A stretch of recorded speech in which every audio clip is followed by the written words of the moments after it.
la relation entre l'orchestre Baobab et le Sénégal globalement et la politique, l'évolution de la politique au Sénégal plus particulièrement. Ensuite, après le visionnage du film documentaire, nous écouterons le professeur Ibrahima Wane pour sa conférence qui va reprendre de façon plus approfondie cette relation dynamique entre musique populaire et politique au Sénégal. Merci beaucoup, professeur. Bonjour à tout le monde. Je dois remercier d'abord le laboratoire de littérature et civilisation africaine qui m'a convié à cette rencontre, à la tête duquel il y a le docteur Ibrahima Faye. Remercier le collègue, le professeur Khalid Doussi, qui est, comme vous le savez, de l'Université Gaston Berger, donc qui a fait le déplacement pour participer à enrichir cette rencontre. Remercier tous les collègues qui sont là du département de lettres modernes. Donc je vois au premier rang le professeur Aliou Seck, le professeur Abdoulaye Dione, le professeur Bokar Ndaw. Et il faut me donner le nom, c'est un nom sérère, mais non, excusez-moi, Assou Sagna. Voilà, cousine des Sérères, docteur Assou Sagna. J'ai aussi des amis qui ne sont pas de l'université, mais qui n'en sont pas moins universitaires, des amis artistes, notamment Serigne Ndiaye, qu'on ne présente plus non plus. Le professeur Moussa Sy, professeur de musique, qui a été pendant longtemps président de l'association des professeurs de musique du Sénégal. Et puis les doctorants, les étudiants et plein d'amis. Je vois derrière Moustapha Sen, docteur Moustapha Sen, spécialiste de littérature orale, non moins grand journaliste depuis 40 ans du Soleil. Donc c'est un auditoire plus instruit que les conférenciers en réalité. Donc ça va être un échange. Moi d'ailleurs ce que j'aurais préféré c'est que juste qu'on discute après le film. J'ai suffisamment parlé dans le film. Et pour moi le film c'est un bon support parce que d'une part ça traite de façon assez, je pense, originale la rencontre ou les interactions entre la musique ou l'art en général et la politique. D'autre part, c'est aussi une rencontre entre le discours artistique et le discours scientifique, entre guillemets. Pour moi, c'était un support suffisant pour échanger. Mais si le conférencier ne dit rien, je pense que certains vont demander un remboursement. Donc je vais quand même essayer de parler pendant 10-15 minutes pour introduire, pour revenir sur certains aspects, ou peut-être développer des aspects qui ne sont pas forcément traités dans le film, puisque la problématique est beaucoup plus large. Alors, le premier aspect pour moi important, c'est de rappeler que l'art en Afrique de l'Ouest, et plus précisément la musique, est un domaine qui est peut-être l'un des rares, pour ne pas dire le seul, à avoir véritablement échappé à l'emprise coloniale. Donc, quand on écoute la musique sénégalaise ou la musique ouest-africaine de 2025, dans les années 90-70, on ne peut pas forcément déceler l'emprise ou les traces d'une colonisation française. Ce qu'on peut déceler dans tous les domaines de la vie, la cuisine, la politique, l'architecture, etc. Ça, pour moi, c'est une question importante. Qu'est-ce qui s'est passé et pourquoi? Quelle est la nature de cette matière-là? N'est-ce pas? Ça, pour moi, c'est le point le plus important. Et pendant qu'on est en pleine colonisation, cette production artistique, notamment musicale, continue de fuser. On continue de chanter Samba Gala Djegi, on continue de chanter Ndiadia Ndiaye, on continue de chanter Lat Dior. Mais on a l'impression que pour le système colonial, on n'a pas décelé ce potentiel de résistance et de résilience qu'il y avait dans ces œuvres. Puisqu'elle remettait en cause, elle chantait d'abord des résistants, elle chantait des figures de l'histoire de la dignité africaine. Mais on a dû sembler négliger cette dimension-là. On s'est occupé de transformer les institutions politiques, etc., etc. On a oublié ce patrimoine important. Et ce qui fait que, juste après les indépendances, on se retrouve presque au même niveau que tous les pays du monde de ce point de vue-là. Et on crée un patrimoine qui n'a pas l'emprise d'une domination coloniale. Pour moi, ça, c'est un point important. Le deuxième point, ce patrimoine-là, il évolue en agrégeant, comme ce qu'on appelle chez les grands critiques littéraires, comme une sorte de palimpseste.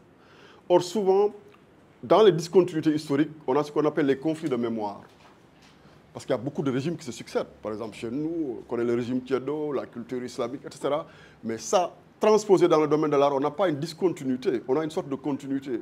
C'est les mêmes artistes, c'est dans les mêmes répertoires qu'on trouve des chants qui vous parlent du XVe siècle au XVIIe siècle, plein système Tiédo, les mêmes griots, dans les mêmes répertoires, vont chanter après la révolution maraboutique, ils vont chanter El Hadj Omar, ils vont chanter, etc., etc.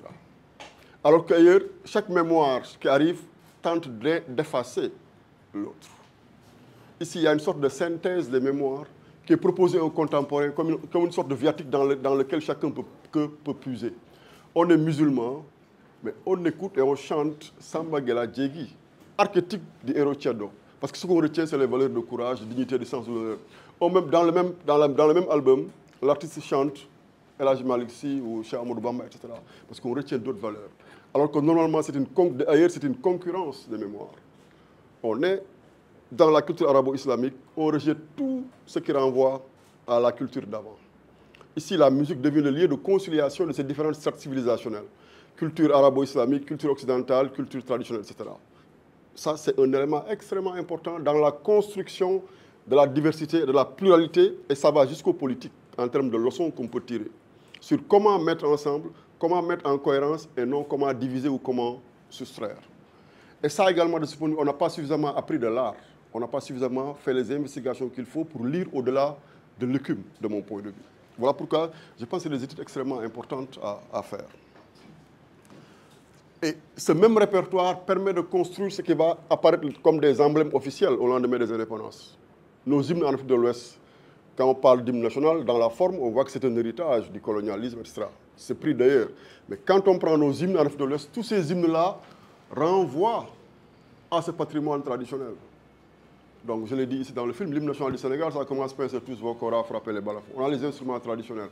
Mais dès le deuxième vers, c'est le lion rouge. Le lion rouge. Tout le monde sait à quoi ça renvoie. Le lion rouge, quand vous revenez à la poésie de Senghor, c'est le fils du lion et du buffle. C'est l'épopée de Soundiata Keita. Donc il y a toute l'histoire qui est réinvestie. Et ce texte-là, avant d'être l'hymne du Sénégal, c'était d'abord l'hymne de la Fédération du Mali. D'où l'insistance sur la figure de Soundiata et sur ce patrimoine ouest-africain que tous ces peuples ont en commun. En Gambie, c'est Fodé Kaba Doumbia. C'est l'hymne de Fodé Kaba Doumbia qui a donné l'hymne national de la Gambie. En Guinée, c'est Alpha Yaya, etc. Donc ce sont ces mêmes airs qui sont reconstruits et qui deviennent les hymnes nationaux. Mais puisque c'est joué avec des instruments modernes, des instruments à la fanfare, l'hymne est écrit en français, on perd de vue la filiation qu'il y a entre cet hymne-là et la grande musique classique qui en est à la base. Au Sénégal, c'est un peu plus explicite. Dans les années 70, quand on crée, à côté de l'hymne national, le chant de la jeunesse, ce qu'on appelle l'hymne de la jeunesse, qui officiellement s'appelle le chant de la jeunesse, c'est le fameux « Nous disons non, Nyani ».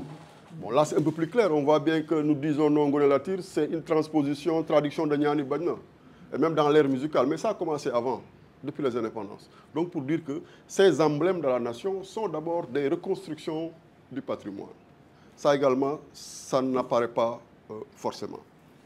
Alors, c'est juste pour dire que derrière la brièveté de la composition musicale qui dure 4-5 minutes, 10 minutes, etc., il y a tout un univers qui est condensé. Il y a énormément d'époques, d'airs, etc., d'ambiances qui sont restituées en 3, 4, 5 minutes.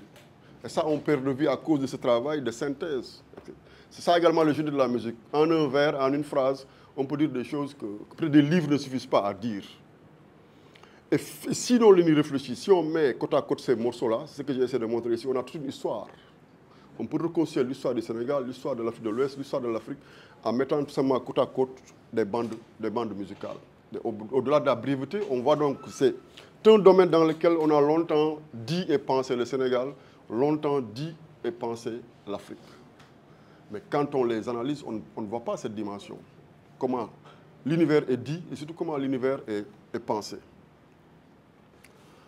Alors, dernier élément peut-être, qui apparaît aussi quelque part en flagrant dans ce film, c'est de mettre en relation la place que les jeunes, notamment les jeunes des cultures urbaines, ont joué sur la scène politique depuis 2000. Il faut le mettre en rapport avec ce qui s'est passé avant. Parce que souvent on analyse ce qui s'est passé en 2000, le rôle des rap, etc., ce qui s'est passé en 2012, Y'en a marre, etc. On l'analyse isolément de ce qui s'est passé pendant des siècles. Il y a une histoire des relations entre la politique et l'art, dont ce qui se passe en 2000 et en 2012 n'est que le reflet, ou peut-être une sorte de paroxysme. Mais il y a des racines. Le rap, pourquoi le rap américain et le rap français, qui sont les modèles du rap sénégalais, n'ont pas cette puissance politique? Et que le rap sénégalais a cette force politique. Ça, ce n'est pas à chercher seulement dans le rap, c'est à chercher dans la société, dans l'histoire politique du Sénégal. C'est également ça aussi que j'ai voulu montrer. Ce n'est pas un phénomène de génération, comme on appelle de génération spontanée. Il y a des racines de ces liens-là. Donc, depuis des siècles, au moins depuis des décennies, n'est-ce pas? Donc, si on ne comprend pas ça, on ne peut pas comprendre les dynamiques politiques qu'il y a au sein du mouvement hip-hop sénégalais ou de la culture urbaine ou de la jeunesse urbaine en général. Donc, pour moi, il s'agissait également de mettre en cohérence ces différents moments de l'histoire et ces différents courants de création. Voilà, chers collègues, monsieur le modérateur, je pense qu'on peut échapper à une demande de remboursement après cet effort de répétition.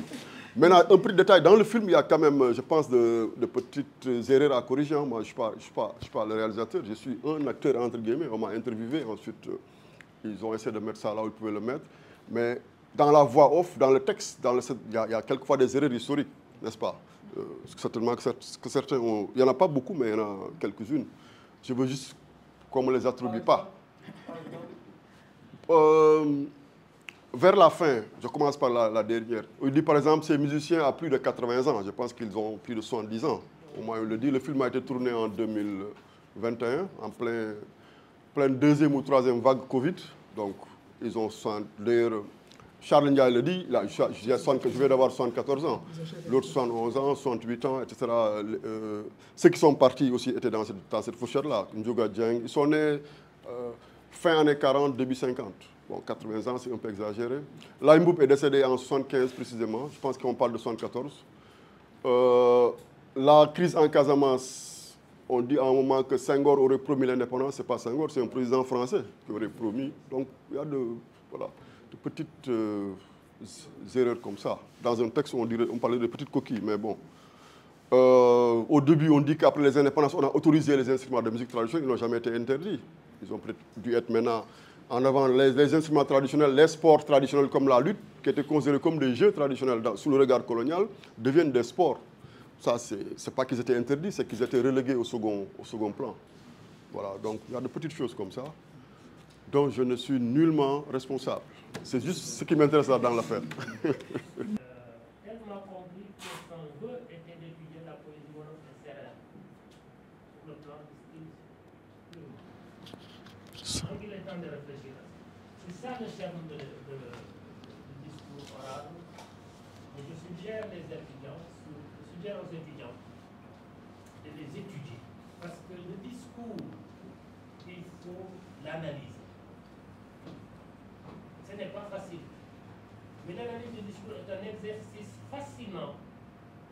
C'est une forme de formation au fur et à mesure qui vous permet d'être en contact non seulement avec des univers, avec des contextes, avec des histoires, mais de voir comment l'esprit, l'intellect fonctionne à partir de textes apparemment anodins, mais qui sont une richesse incomparable.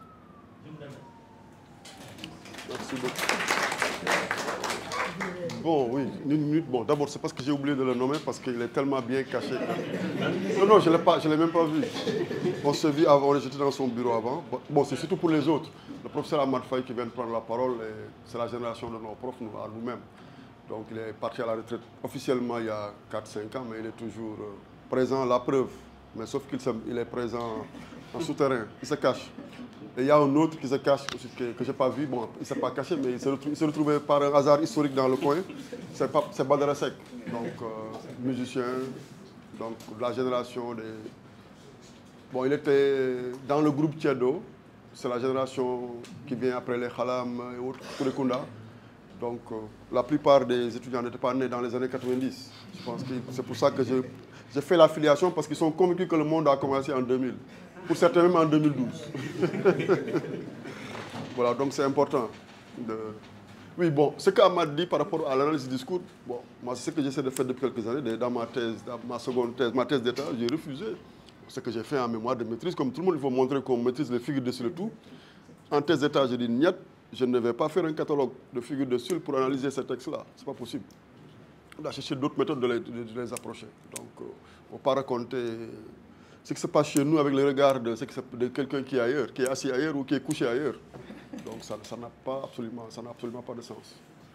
Voilà, donc je laisse plutôt le public. Serigne, je pense. C'est juste pour dire qu'il a parfaitement raison. Moi, c'est une des raisons qui m'ont terminé à l'analyse du discours.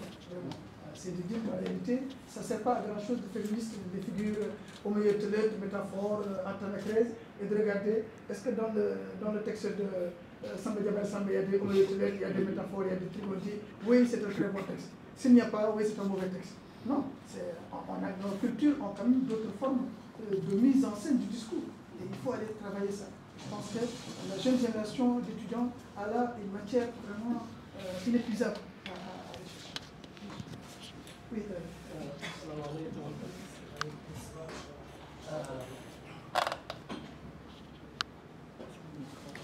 Ah, c'est le micro. Très bien, merci.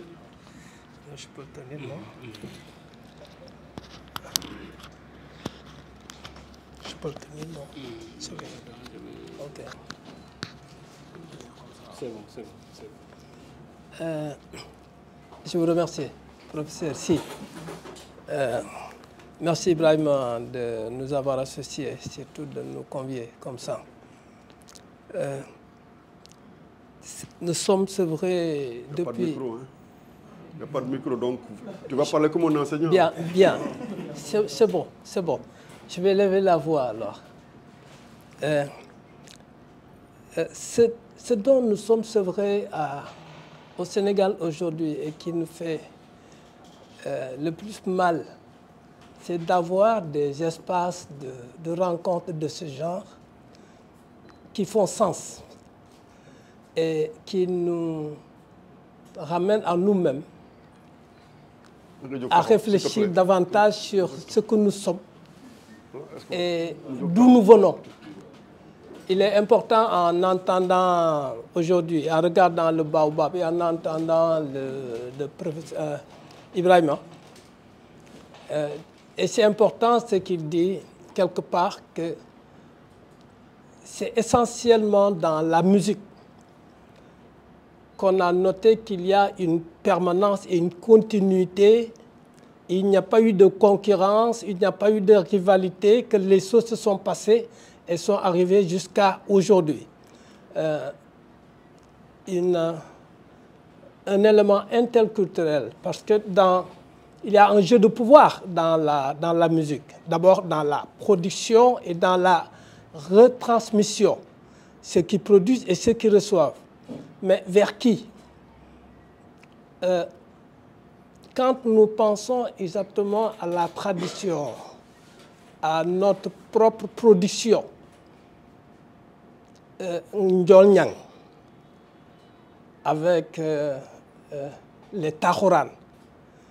Je suis de Tivaouane et je suis d'abord une ville rurale, religieuse, confrérique,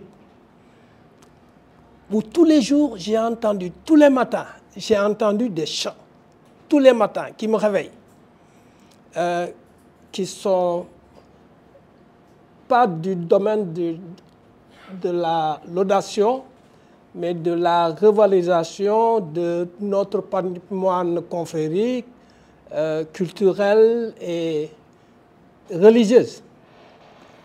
Mais il y a les mourides, par exemple, qui se sont beaucoup enrichis de la parole chantée. Parce que le premier instrument de musique, c'est la parole. Et souvent, quand on pense, aujourd'hui, en entendant Ibrahima ou Baobab, on pense qu'il faut un instrument à la base. Non, non, non. Dans notre culture, d'abord, c'est la voix et les non-voyants, les aveugles qui ont chanté. Il y a une chanson qui est devenue mythique, emblématique, de Cheikh Gassama, qui a été reprise par Julien Jouga. So yabo baña walé ti lambi wa fas. So démé dan, so demul sembeur dan. Des chansons de ce genre. Personne ne les oublie. Et je pense que ce qui a participé à nous construire dans une conscience citoyenne, religieuse et autres, il y a la musique. Parce que d'abord, il y a 3 formes principales: lire, entendre et parler, ou écrire plutôt. Lire, écrire, parler. Et c'est parler que nous avons retenu ici, avec la musique. Je pense que ce qui a marqué le monde beaucoup plus davantage, c'est la musique. Si nous nous rappelons de Woodstock, si nous nous rappelons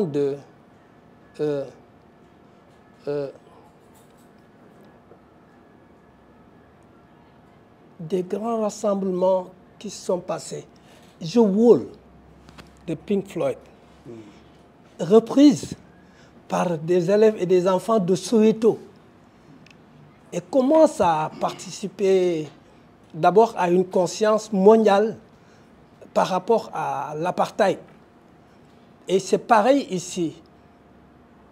La musique est médiatrice. Omar Penn, il fut un moment, il n'y a que Omar Penn. Tout le monde pensait qu'il n'y a que Omar Penn qui pouvait parler et qui pouvait être étudié, écouté par les étudiants. D'ailleurs, il y a un espace dans l'université qui porte son nom. Et je peux dire de ce que la musique et les paroles peuvent faire dans la construction d'une conscience. Et pour le moment, je m'en arrête là. Et merci beaucoup. Merci. Non, je pense qu'il faut prendre. Pour gagner du temps, il faut prendre. Voilà, merci, professeur. Ah, c'est le micro. Juste avant, je ne vais pas répondre. On va prendre les autres, mais juste pour signaler, les autres vont quand même qu'ils disent un mot ou le modérateur va les présenter. Moi, je vais présenter Ahmad et Serigne. N'est-ce pas? Donc, Serigne, celui qui vient de parler s'appelle Serigne Ndiaye. C'est à la base un professeur d'éducation artistique et un artiste. Un des artistes sénégalais les plus connus qui a réinventé à sa manière le sous-verre, l'art du fixé sur verre, qu'il a modernisé. Donc, voilà, c'est une des icônes du monde culturel sénégalais et africain. Je suis étudiant devant mes professeurs parce que je me retrouve avec le professeur Kadidoussi qui était mon prof à l'école normale. Donc vous comprendrez que ce matin, je suis étudiant. Voilà, donc merci professeur Wan. Bon, nous autres, je dirais jeunes vieux, nous ne sommes pas contemporains de l'orchestre Baobab, mais le film quand même nous a permis de replonger dans le passé et de comprendre la place qu'occupait ce groupe-là dans l'histoire à la fois politique et culturelle du Sénégal. J'ai aussi compris à travers ce film-là que Baobab émerge en contexte de crise. Il y a eu les indépendances, il y a eu encore, mai 68, mais je n'ai pas vu dans le film des textes qui avaient véritablement un impact politique. Est-ce qu'il n'y avait pas à l'époque une volonté de prendre en charge ces questions politiques-là, n'est-ce pas, dans la chanson populaire? Donc finalement, quel rapport entretenait à l'orchestre Baobab avec la politique à l'époque? Merci.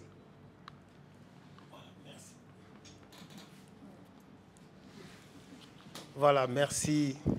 Seck.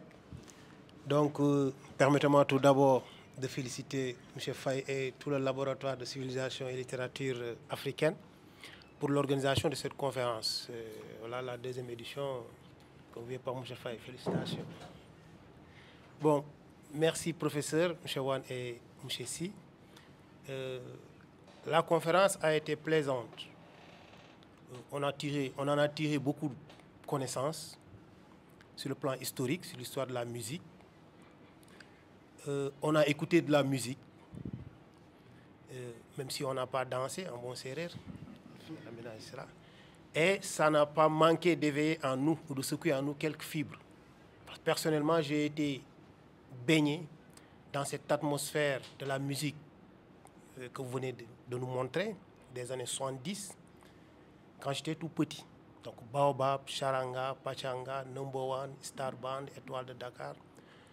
toutes ces musiques-là, je les connaissais par cœur, je les pratiquais parce que je vivais avec un papa qui était phénoménalement mélomane jusqu'à présent. Donc, c'est pourquoi ça m'interpelle personnellement. Et cette musique populaire a permis, si vous voulez, d'accompagner la marche politique du pays, mais aussi du continent. Aujourd'hui, je me plais plus à écouter cette musique-là. À un certain moment, on était tous mélomanes, quand on était jeunes étudiants, dans les années 90, à la fin des années 90, au début des années 2000.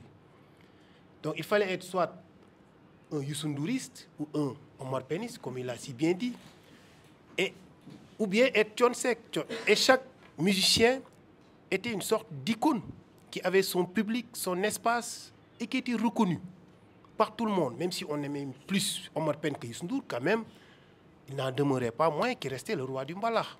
Thione Seck aussi, tout le monde reconnaissait sa musique, d'abord qui intéressait ceux qui étaient les plus âgés, mais par le caractère véridique de ses paroles musicales. Ça aussi, on lui reconnaissait ça. Il y avait une certaine empreinte. Omar Penn, c'était la jeunesse, la révolution, c'était aussi les belles notes. Et on suivait les Dembel Diop, etc. etc. Mais aujourd'hui, je n'ai plus cette impression-là. Je ne sais pas si c'est subjectif ou pas. Je n'écoute plus de la musique, non pas seulement parce qu'il n'y a pas de musiciens, mais juste que l'importance que la musique jouait dans la marche politique, l'importance que la musique avait dans la société, sur le plan politique et autres, a un peu changé. Je ne sais pas si la musique joue encore cet accompagnement, joue encore cet éveil des consciences, joue encore ce rôle politique, social, culturel dans notre société. À une certaine époque, donc c'était évident. Mais aujourd'hui, il me semble que c'est moins évident. Et les musiciens sont, à mon avis, peut-être ce sont les jeunes vieux, comme l'a dit Seck, parce qu'on s'approche quand même de la cinquantaine. C'est parce qu'on ne les connaît plus, ou bien on ne les pratique plus. Où va la musique? Est-ce que cette musique populaire est toujours porteuse d'espoir? Est-ce qu'elle accompagne toujours la marche de la population? Est-ce qu'elle est écoutée? Est-ce qu'elle est aimée? Bon, je me pose cette question-là. Et je n'en suis pas si sûr. Il se pourrait que je me trompe, mais vous me direz. L'autre chose aussi que je voulais évoquer, c'est que de plus en plus, il y a un discours qui tend un peu à nous interdire la musique et la danse, qu'on le veuille ou non, qu'il soit arabo-musulman ou je ne sais plus quoi. De sorte qu'il y a une certaine musique religieuse qu'on préfère à la musique populaire, ou bien les deux sont mélangés. Voilà. Donc, sur ce point-là, je pense il me semble qu'il y a problème.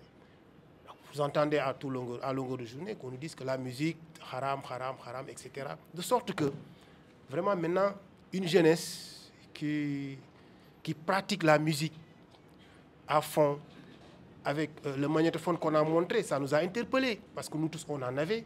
Et il n'était pas rare qu'on organise des soirées, etc., entre amis, etc., des veillées. Et tout ça n'existe plus. Ou bien, en tout cas, c'est moi qui ai dépassé ça. De toute façon, vous me direz ce que vous en pensez. Je vous remercie. Merci.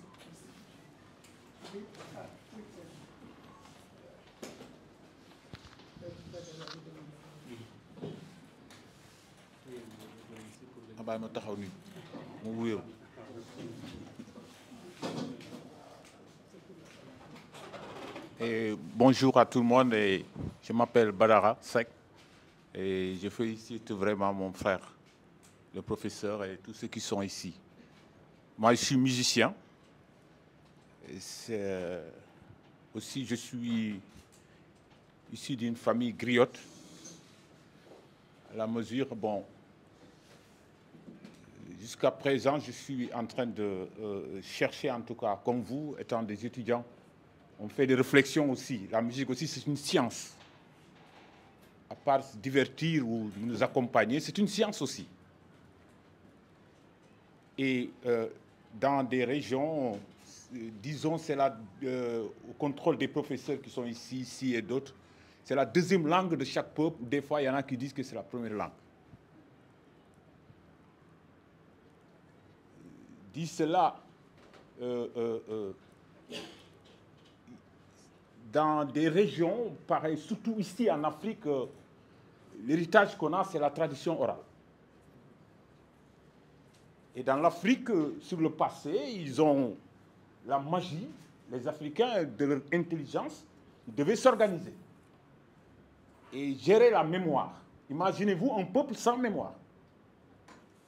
S'il n'y avait pas les musiciens, surtout les familles, ces familles des griots qui ont légué ce travail de garder la mémoire, qu'est-ce que ces griots ont fait? Ils ont pris la musique et vous voyez, sur le passé, chaque morceau de musique, c'est pour marquer un événement. Ce n'était pas seulement pour se divertir, mais c'était aussi pour marquer un événement parce qu'on n'écrivait pas. Si tu vas au Mali, qu'on vous chante Sundiata, ou si tu vas, comme le dit Serigne Ndiaye, si tu vas à Tivaouane, les aveugles qui sortaient le matin. Moi, je suis de Tivaouane. Mon grand-père était le porte-parole qui transmettait les paroles de Sidi Hadji Malick, Amadou Mbaye Maodo. Et chaque matin, tu chantais les aveugles qui chantaient Anjol Fama, Jakhay Djoulate, Jakay Joysi, Lumbenga Sénégal, Khalifa Ya, Wanengor, Djidine. Tu sais ce que signifie Njol Fama? Jakhay Djoulate. Jakhay, c'est un oiseau qui prend les poussins des... Alors, c'est l'aigle, voilà. Alors, moi, je dis que Djoulatim, Njol Fama, Khalifa, c'est Babacar Si, je dis que Jakhay Djoulakeuf, je dis que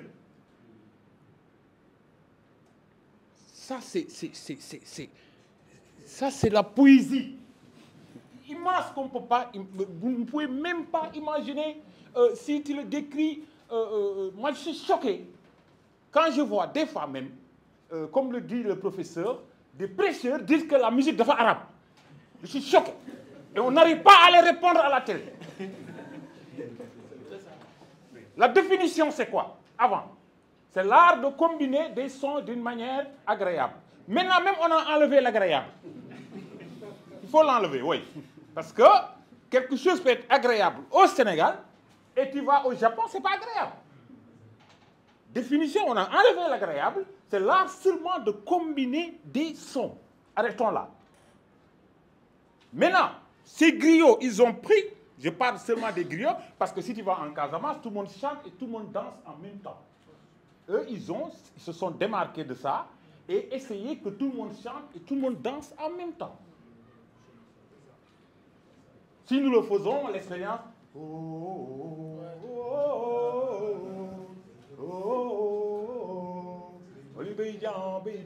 Tout le monde. Mais pas de complexe.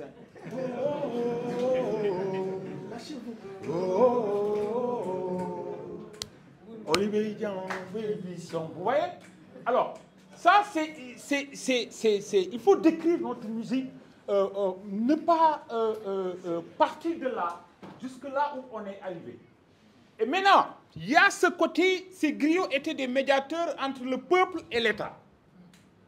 Des médiateurs entre le peuple et l'État.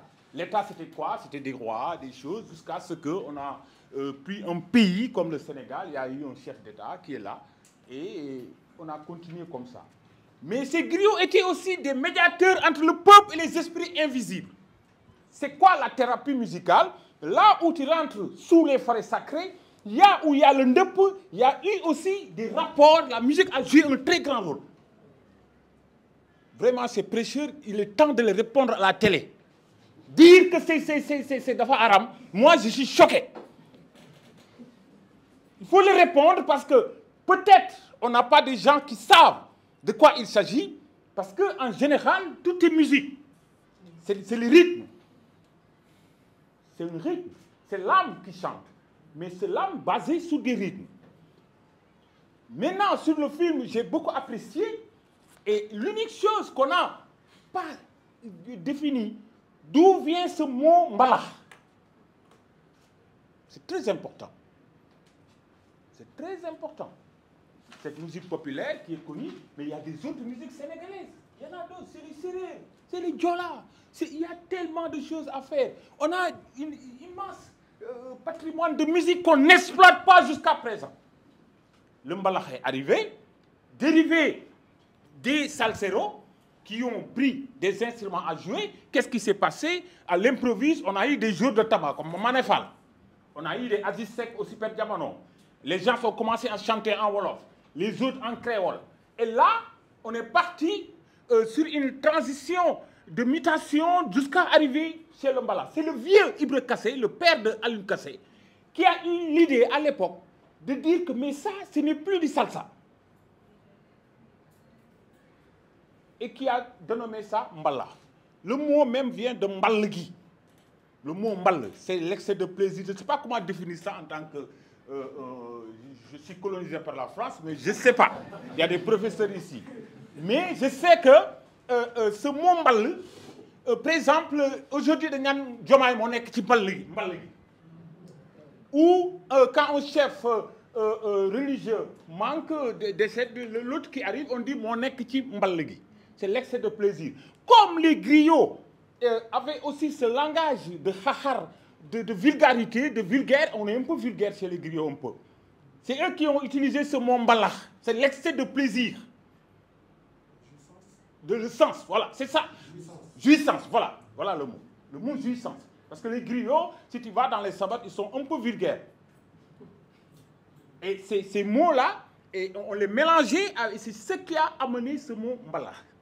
Mais, après 40 ans de mbala, tenez-vous bien que le mbala a aussi détruit beaucoup de musiques qui n'ont pas eu la chance d'être écoutées par les Sénégalais. Il y avait beaucoup de groupes, moi je suis victime de ça, d'autres gens. Il y a beaucoup qui sont victimes de ces réalités.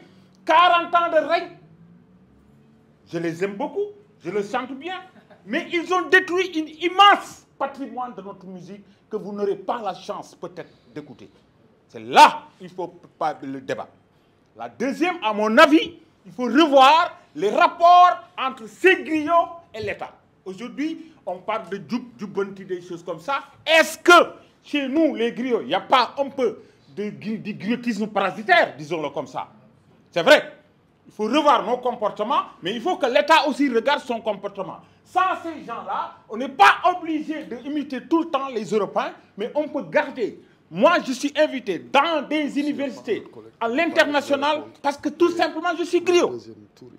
Comment se fait-il qu'au Sénégal, on les critique aujourd'hui, on n'en veut plus de ces gens-là? C'est un peu dangereux.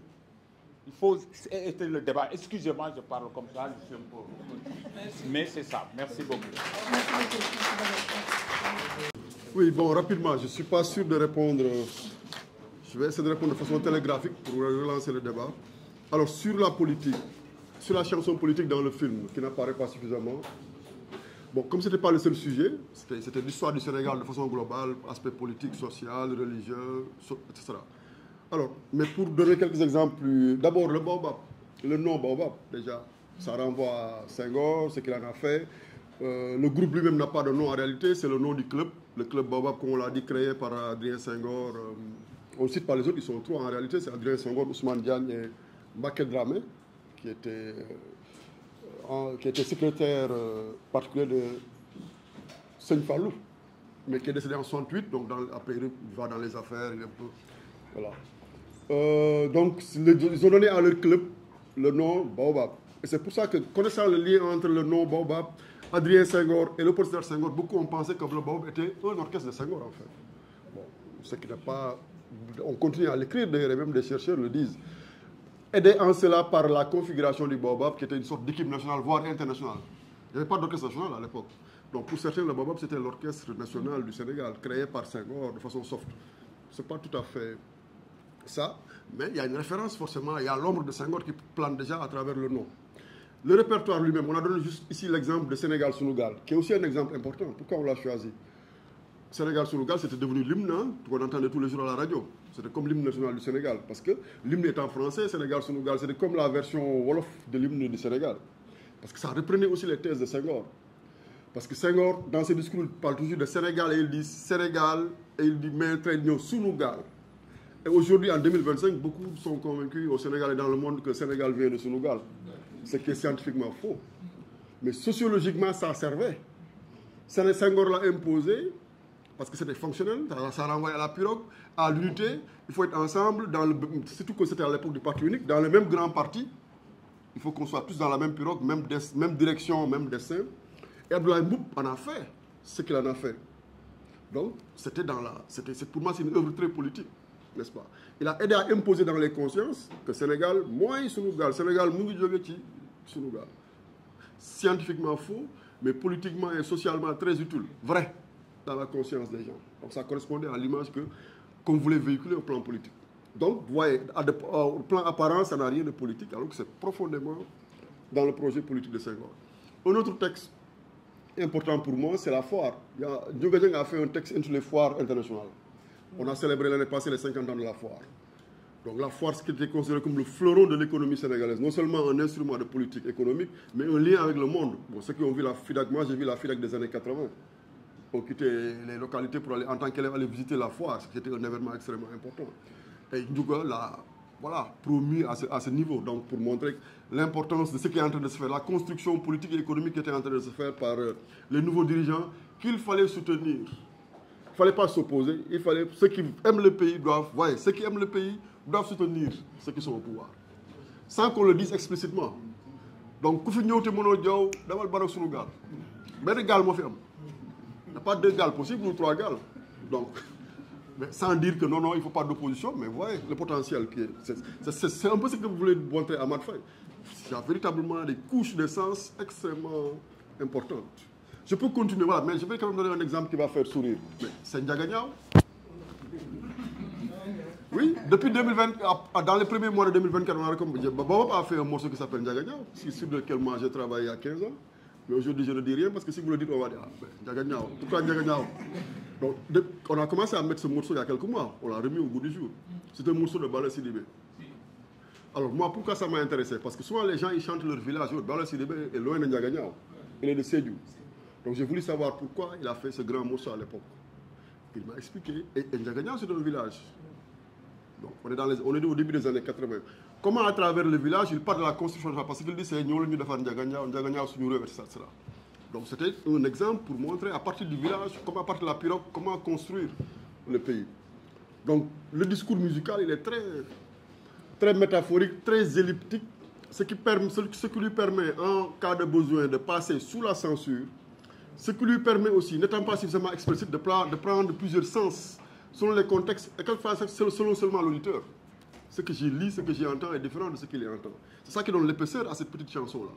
Que chacun lit à partir de sa situation. Il y en a qui sont convaincus que le chanteur parle de leur propre cas personnel, alors qu'il ne les a jamais vus. C'est cette puissance-là qui réside dans cette sorte de clair-obscur. Parce que quand c'est explicite, ben c'est une leçon ou un prêche.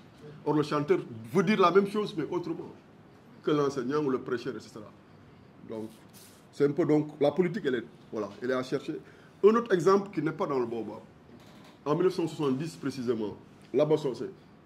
C'est quand même la figure de la salsa, le grand chanteur populaire, la figure de la distraction, à la limite, du grand bal. Laba Socé a fait en 1970 un album qui s'appelle, dont le titre du disque c'est Sénégal en 10. En AN 10. C'était l'an 10 de l'indépendance. Et c'est un texte qui faisait une sorte de bilan sur là où le Sénégal en est et sur tous les atouts du Sénégal, agriculture, tourisme. Bon, ça, on n'entend pas ça de Laba Socé. Peut-être qu'on ne l'a même pas entendu. Or, c'est un texte construit dans cette période-là. Pour un chanteur qui apparaît comme la figure de, comme nos parents, nos voisins, la figure de l'amusement. Mais qui dit des choses essentielles. Mais qui peuvent passer inaperçues, mais qui peuvent être écoutées 50 ans ou 60 ans ou 100 ans après. Donc, cette dimension implicite est très, très importante. Dernier exemple, Pacheco, l'an 2000. L'an 2000, Atum Natangela, un musicien qui s'appelle Pacheco, Salodie Pacheco, grand saxophoniste de cette période des années 70, mais qui dans les années 80 laisse tomber les grands orchestres. C'est Pacheco qui a fait découvrir Youssou N'Dour. Hein? C'est Pacheco qui a trouvé Youssou N'Dour à la Médina, en train de chanter dans Cine dramatique, Semaine régionale de la jeunesse, 1973, qui le découvre, qui l'amène dans les orchestres. N'est-ce pas? Jusqu'à ce qu'il fasse son grand tube, enfin son premier tube de 75, Ndargué Djolelen, mais Pape Samoyo, sa première chanson. Mais Pacheco, qui a été au sommet dans les années 60-70, dans les années 80, il laisse les grands orchestres, il crée un petit groupe, il chante dans les écoles avec son saxo. Quelquefois, on a même l'impression qu'il n'est pas très normal. Et il fait l'an 2000, qui devient son tube amusant. Pourquoi l'an 2000? Parce que l'an 2000, mais c'est le rendez-vous que Senghor a donné au Sénégal et à l'Afrique depuis les années 60. Pour bander les imaginaires, gonfler les gens d'espoir. Qu'en l'an 2000, on aura le développement. L'an 2000, nous allons être une société industrielle. Donc ce rêve, cette utopie-là. Dakar sera comme Paris. Donc voilà, un relais extrêmement important. Et combien de gens y croyaient? Beaucoup de gens y ont cru, au moins jusqu'aux années 80, parce que l'an 2000 était encore en 20 ans, 15 ans. C'est peut-être à partir des années 90 qu'on s'est rendu compte que le délai est trop court pour eux. Donc, Patiko a été un relais extrêmement important. Tous les jours, on l'entendait. L'an 2000, tout le monde attendait. C'est ça le problème. Le problème, ce n'est pas l'an 2000. Le problème, c'est d'être là à l'an 2000. Mais l'an 2000, c'est le développement, c'est sûr. Mais est-ce que le problème, c'est de se battre pour y arriver? C'est la chanson où on disait l'an 2000, Dakar sera comme Paris. Effectivement. Donc, c'est extrêmement important dans... Voilà. Parce que Senghor faisait ses discours de l'an 2000 en français. On entendait juste l'an 2000. Bon, mais quand Patiko est arrivé, c'est autre chose. Ensuite, donc, comme je disais, il y a le contexte politique. Chaque fois, on critique un peu les artistes en disant est-ce qu'ils sont politiques, est-ce qu'ils sont aussi politiques ou conscients que la génération d'avant. Il faut toujours lire en fonction des contextes. Dans les années 70-80, par exemple, dans les années 70 surtout, il y avait une sorte de... Il y a eu un moment de monopartisme, comme je l'ai dit. Il y a un moment aussi de présence médiatique avec un monopole, c'est la radio nationale. Donc, la présence d'un morceau à la radio, ce n'est pas la même chose qu'aujourd'hui. Aujourd'hui, chacun écoute ce qu'il veut écouter. Au Sénégal, sur Louga, tout le monde écoute, parce qu'il n'y a qu'une seule radio. L'an 2000, tout le monde a écouté à la même minute, n'est-ce pas? Aujourd'hui, personne n'écoute la même chose que l'autre. Donc, ça n'a pas la même force, n'est-ce pas? Il y a une sorte d'éclatement de la production, mais également d'éclatement de l'auditoire. Donc, ça donne l'impression que ça n'existe pas. Et on n'a pas de texte politique fort, etc. Non, ce n'est plus le même mode de production et de consommation. Ça également, il faut le comprendre. La preuve, dans les années 2000, dans les années 90, quand le hip-hop arrive, mais le hip-hop, qu'est-ce qu'il nous dit d'abord? Que tout ce qu'on vient d'analyser là en termes de texte politique, mais le hip-hop nous dit que non, ça, c'est pas des textes politiques. Ces gens-là, ils ont servi à endormir le peuple, ils ont été des complices plutôt du pouvoir. C'est ça que le hip-hop a dit. Tous ces 50 ans-là, c'est nul. C'est des gens qui font danser les gens. Voyez un peu. C'est une autre lecture, c'est un autre regard, c'est un autre ton que le hip-hop amène. Mais ça ne veut pas dire qu'il n'y avait pas de politique, au contraire. Mais les gens parlaient autrement. Le hip-hop est venu avec un autre ton. On a eu l'impression que c'est pour la première fois on parle de politique. Non, mais on parle de politique autrement. Là, c'est les années 90 et ça donne les changements de 2000. Mais en 2012, ceux qui ont fait 2012 là, ils ont donné l'impression que c'est pour la première fois que les gens s'affirmaient, créaient Y'en a marre et s'affirmaient dans la rue. Alors qu'on a même eu 2010 ans avant. Mais vous savez donc, chaque contexte fait naître des acteurs qui apparaissent au début comme les inventeurs. C'est après qu'eux-mêmes se replacent, après s'être affirmés. Comme on dit, il faut tuer les gens. Il faut boxer depuis le nul. Après, on vous reconnaît par la force. C'est là maintenant que vous l'acceptez. Parce que vous êtes un élément du jeu, incontournable. Donc il y a ça en fait. Et la génération de 2012, après 2012, ceux qui ont fait 2012, ils sont mis à dire que les jeunes maintenant, ils sont bling-bling. Mais cette génération bling-bling-là qui a fait 2024, hein. Donc vous voyez, il faut relativiser les choses. Chacun pense que c'est de son temps, que les choses étaient bonnes, que les gens étaient brillants, que les gens lisaient, maintenant ils ne lisent plus. Donc vous voyez, c'est un mouvement éternel, n'est-ce pas? Il faut toujours lire en fonction des contextes, des nouveaux modes de communication, etc. Donc ça change. Il faut donc relativiser. Même chose pour la religion. Bon, dans la musique populaire, on ne chantait pas directement la religion. Il y avait une musique religieuse, n'est-ce pas? Les chanteurs populaires ne chantaient pas la religion. Mais dans les années 60, déjà, ça commence avec les joueurs de Khalam qui chantent, parce qu'il y a Tara, El Hadj Omar, parce qu'il y a des chefs religieux qui sont en même temps des chefs politiques. Et ça n'a pas commencé avec El Hadj Omar. Ça a même commencé avec le début de la religion. En tout cas, de l'islam au moins. Donc la politique et le spirituel. Donc, des artistes trouvent le moyen de faire la jonction en chantant avec le Khalam, El Hadj Malick Sy, Abdoul Aziz Sy, etc. Et souvent, ces hommes politiques, ces hommes de descendance royale, de descendance religieuse ont aussi des racines royales. Parce que là, comme on l'a montré à Marc, les chefs religieux ont remplacé. Donc, Cheikh Ibra Fall, Kayor Baol, c'est Chamadou Bamba. Donc, le chanter, c'est forcément chanter ces héros-là. Donc, vous voyez, les artistes ont trouvé les moyens de faire cette jonction-là. Voir la relation entre Gaïndé Fatma et la Dior. Donc chanter Gaïndé Fatma, c'est chanter la Dior. Donc ils ont commencé cette transition-là dans la même chanson de Khalam, mettre le chef religieux. La musique populaire va aller plus loin en chantant Cheikh Amadou Bamba dans la... Donc voyez, ce mariage existe depuis très longtemps. Et aujourd'hui, c'est même l'inverse. Ça a tellement marché que les chanteurs religieux, eux, c'est eux maintenant qui imitent les chanteurs de la musique populaire. En Sorano, à Grand Théâtre, les clips, etc. Donc, est-ce que la réponse n'est pas déjà là? Est-ce qu'on a besoin même de débattre? Les choses se font, n'est-ce pas? Il y a des réponses tous les jours. Maintenant, chacun peut prêcher comme il l'entend ou comme il veut. Et c'est la question des cycles. Donc, comme je dis, la musique populaire a essayé de faire une incursion dans la musique sacrée en prenant des citations de Cheikh Amadou Bamba pour les mettre dans un chant populaire, Ndiagamba, etc. Aujourd'hui, c'est l'inverse. Les chanteurs religieux prennent des airs de Youssou Ndour pour mettre des textes pour chanter leur marabout. C'est exactement le cycle inverse. Donc, est-ce qu'on va théoriser à partir de là? Et ces chanteurs-là remplissent aujourd'hui le grand théâtre mieux que les chanteurs populaires. Bon, pour moi, j'observe le journalisme, mais je ne vais pas de débat pour dire non, c'est bon, c'est pas bon. D'accord. Le même cycle pour le mbalakh. C'est une question de cycle. Le mbalakh, ce qu'on a appelé mbalakh, parce que moi, je fais déjà la différence entre ce qui est mbalakh et ce qu'on appelle mbalakh. Ce qu'on appelle mbalakh, en réalité, c'est la musique populaire. Hein. Baba Mal, moi, j'étais au Kenya un jour, je mets la télévision, Baba Mal, par hasard, il joue au Kenya. Au journal télévisé, je vois qu'il a fait un concert où il a joué à un moment en duo avec un musicien kenyan. Comme ça se fait. Et dans le journal télévisé, il titre la rencontre du mbalakh et de l'afrobeat. Pour Baba Mal, c'est un musicien du Sénégal, donc égal mbalakh. Donc entre l'étiquette et la réalité. Donc le mbalakh est devenu un label, tout simplement, dans lequel il y a la musique mandingue, il y a d'autres choses, etc. Mais au départ, il naît de cette volonté de créer une musique sénégalaise en sortant de l'afro-cubain, etc. Comment créer la musique sénégalaise? On a créé quelque chose, un son qu'on a appelé mbalakh, qui est un rythme d'accompagnement, qui n'est même pas le rythme wolof en tant que tel, mais qui est un rythme d'accompagnement. Et tout le monde s'est engouffré là-dedans.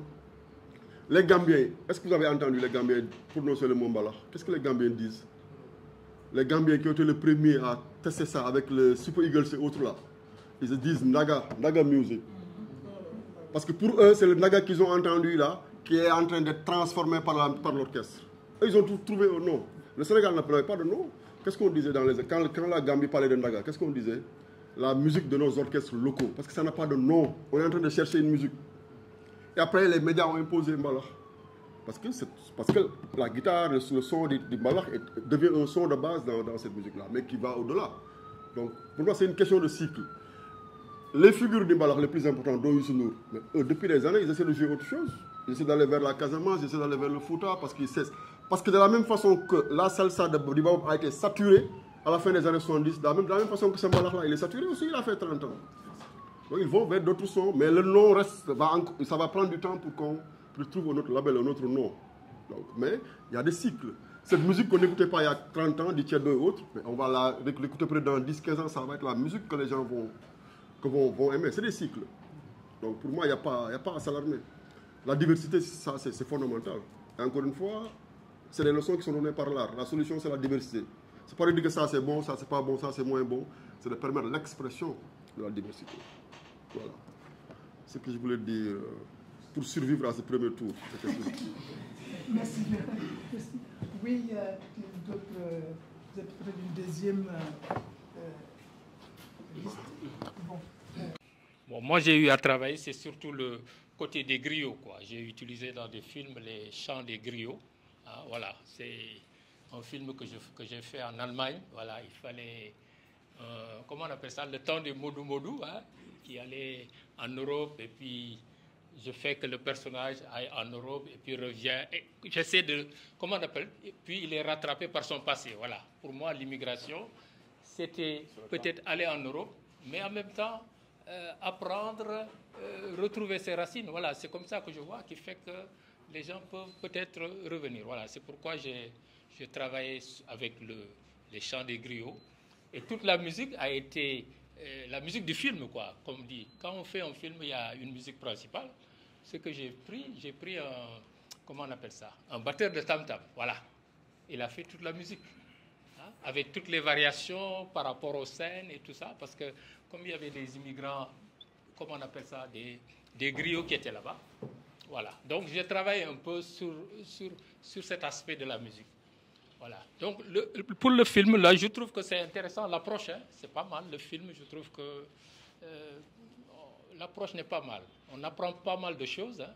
Bon, peut-être avec une petite réserve. Parfois, la narration, il y a des choses, des passages où la personne qui parle analyse pas, peut-être n'analyse pas assez bien peut-être les choses, quoi. Par exemple, quand il dit que, bon, par exemple, l'indépendance a été donnée au Sénégal et au Mali, il y a une fédération. Bon, elle parle de que l'indépendance nous a été donnée par la France, bon, en sautant l'aspect de la Mali. Bon, je veux dire, il y a des choses comme ça que, peut-être, il n'y en a pas beaucoup, mais 2 ou 3 fois comme ça, des choses qui ne sont pas très bien analysées.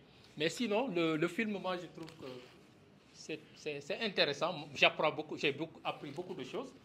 Bon, l'aspect qui m'a le plus frappé, c'est la relation entre Senghor et l'art et la musique. Wow, c'est-à-dire, j'ai l'impression, Senghor, ses discours qui veulent que, je sais pas, nous amener dans cette négritude. En même temps, il arrive à nous endormir. Je ne sais pas, j'ai un problème comme ça. Je dis, mais il parle de négritude, il parle d'éveil pour qu'on revienne à notre culture, et en même temps, il arrive à nous endormir, parce que pendant le règne de Senghor, il y a une sorte de, comment on appelle ça, j'appelle ça sorte comme une somnolence. Les gens dansaient, voilà, on n'est pas sorti quoi on n'est pas sorti du néocolonialisme, quoi. Voilà, donc c'est un peu ça. Voilà, bon, en tout cas, je l'ai vu à travers le film. Et puis, bon, ça a été mon analyse aussi, que Senghor, je disais toujours, Senghor, il parle d'ouverture. Attends, comment il dit encore? Mais j'ai dit, mais lui, il a commencé par l'ouverture. Non, il a commencé par l'ouverture, il n'a pas commencé par l'enracinement. Voilà, donc, qui fait qu'on a été piégé quelque part, tu sais. Voilà, bon, ça c'est un peu ça que je pose. La relation, la période de Senghor, est-ce qu'il ne faudrait pas bien l'analyser? Et puis, essayons aussi, moi je dis, pourquoi les gens n'arrivent pas à montrer le paradoxe de Senghor. Senghor, pour moi, c'est un personnage paradoxal. Hein? C'est-à-dire, pourquoi on ne le place pas dans ce paradoxe? Pourquoi on essaie toujours de montrer que c'est un poète, c'est un chanteur de la négritude, alors que c'est un politicien, Senghor? C'est un politicien. Moi, je pense que, puisqu'il a accepté d'aller vers la politique, il faut que, dans nos analyses, il faut qu'on essaie de montrer ces deux visages. On ne peut pas parler de Senghor, parler de son côté poétique, avec tout ce que ça peut amener de positif sur le personnage, et puis laisser le côté politique. En 68, j'apprends dans le film, je ne savais même pas, j'étais peut-être un peu trop jeune, il y a eu 1 mort et 80 blessés. Vous vous rendez compte? 1 mort et 80 blessés. Hein? Si nous poussons plus loin, il y a eu un moment 40 morts sous Senghor, en 62 ou quelque chose comme ça. 63. Bon, vous voyez, c'est des aspects, c'est-à-dire, essayons quand même, pour la génération, pour ce que nous allons donner à la jeunesse qui va venir, essayons d'analyser le personnage de Senghor dans ses deux faces. Voilà, pour que les autres puissent évoluer, avancer. Il faut qu'on sorte un peu de ce... Pourquoi on est resté pendant 60 ans dans cette pauvreté, dans ce non-développement? Hein? Parce que Senghor a posé des fondements, des bases qui font qu'on ne peut pas se développer. C'est vrai, on ne peut pas se développer. Les bases qu'il a posées pendant le truc du PASTEF, on découvre une chose, qu'à l'époque de l'indépendance, il y a 12 points qui ont été signés. On vous sort ça. Mais si 12 points qu'on a sortis, mais on voit bien qu'on n'était pas indépendant. Et c'est Senghor qui l'a signé. Hein? Et il a continué à nous endormir. Bon, et puis bon, on arrive à peut-être... je vais répondre quand même avant. Voilà, donc essayons de revenir un peu sur cette affaire de Senghor. Bon. Maintenant, il y a un truc qui m'a beaucoup frappé quand même. C'est vrai, c'est Rudy Gomis, hein, dans le film. Ça m'a vraiment beaucoup frappé parce que je ne savais pas qu'il avait eu ce drame ou cette tragédie avec sa famille sur l'histoire de la Casamance. Et puis, le chant qu'il a sorti, pour moi, c'est une œuvre magnifique. Le chant qu'il a sorti, c'est fantastique. J'ai toujours entendu ce chant, bon, mais comme c'est en portugais, je ne savais pas. Mais j'ai été toujours frappé par ce chant. Et c'est à travers ce film maintenant, et à travers ce qu'a dit professeur Wan, que j'ai compris, voilà, ce drame qui était derrière tout ça. Mais c'est une œuvre très très forte. Hein, bon, maintenant, pour ce que je peux dire, c'est le Baobab. Bon, ils ont fait un parcours, c'est vrai, avec des hauts et des bas. Bon, on peut apprendre, hein, c'est vrai, ils ont traversé. Mais je me dis parfois, au niveau de la musique, est-ce qu'on a assez rapporté les événements politiques qui se sont passés au Sénégal? Parfois, j'ai l'impression qu'il y a un décalage.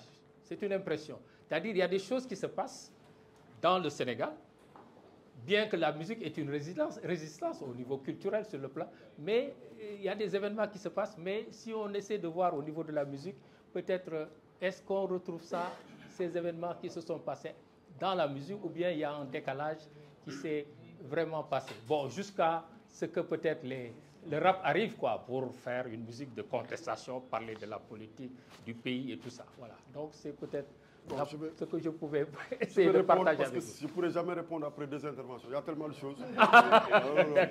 Je veux dire après, toi, c'est bon. Toi, je suis sûr que ce sera moins méchant. Donc, laisse-moi répondre. Oui, parce qu'il y a beaucoup de choses intéressantes. Je ne veux pas passer dessus parce que vous demandez justement à ce qu'on n'évacue pas des choses. Ah oui, d'accord. Bon, la première chose qu'il faut clarifier, je pense, pas Badara, c'est quelquefois vous parlez du film, quelquefois vous parlez en général. Il faut que ça soit clair. Le film, c'est la conférence qui est intitulée Musique populaire et histoire politique. Et on va parler de politique, je pense qu'on a bien commencé.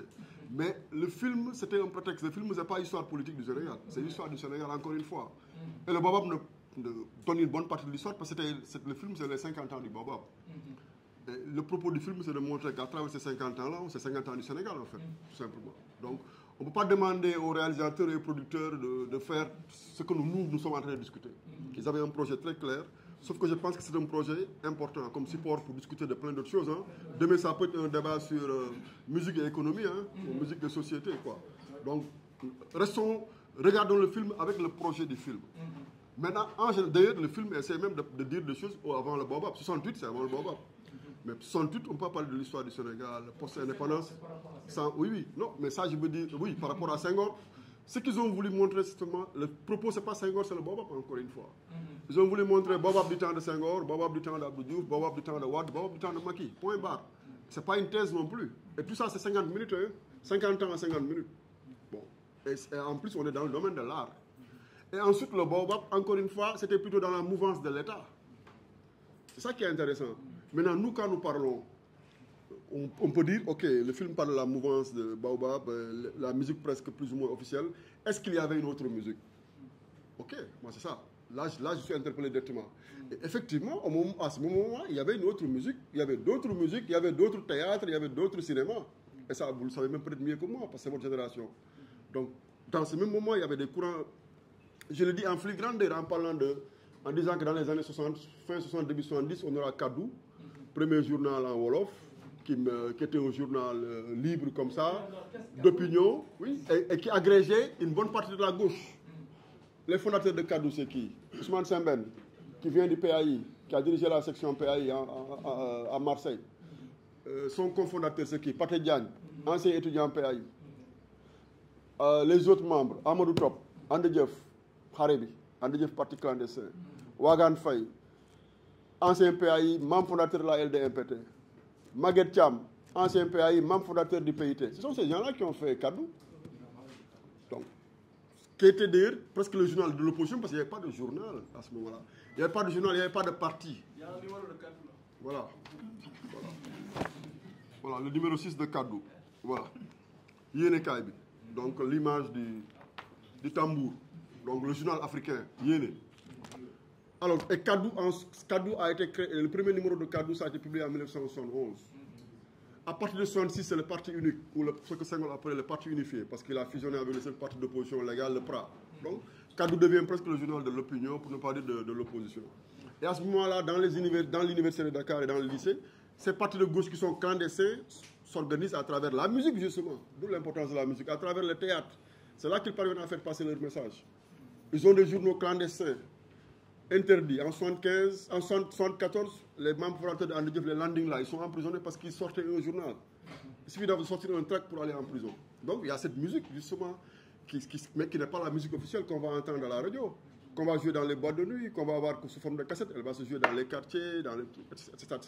Moi, j'ai tout un livre en chantier seulement sur ça, sur cette partie-là, souterraine, de contre-culture, de gauche, etc.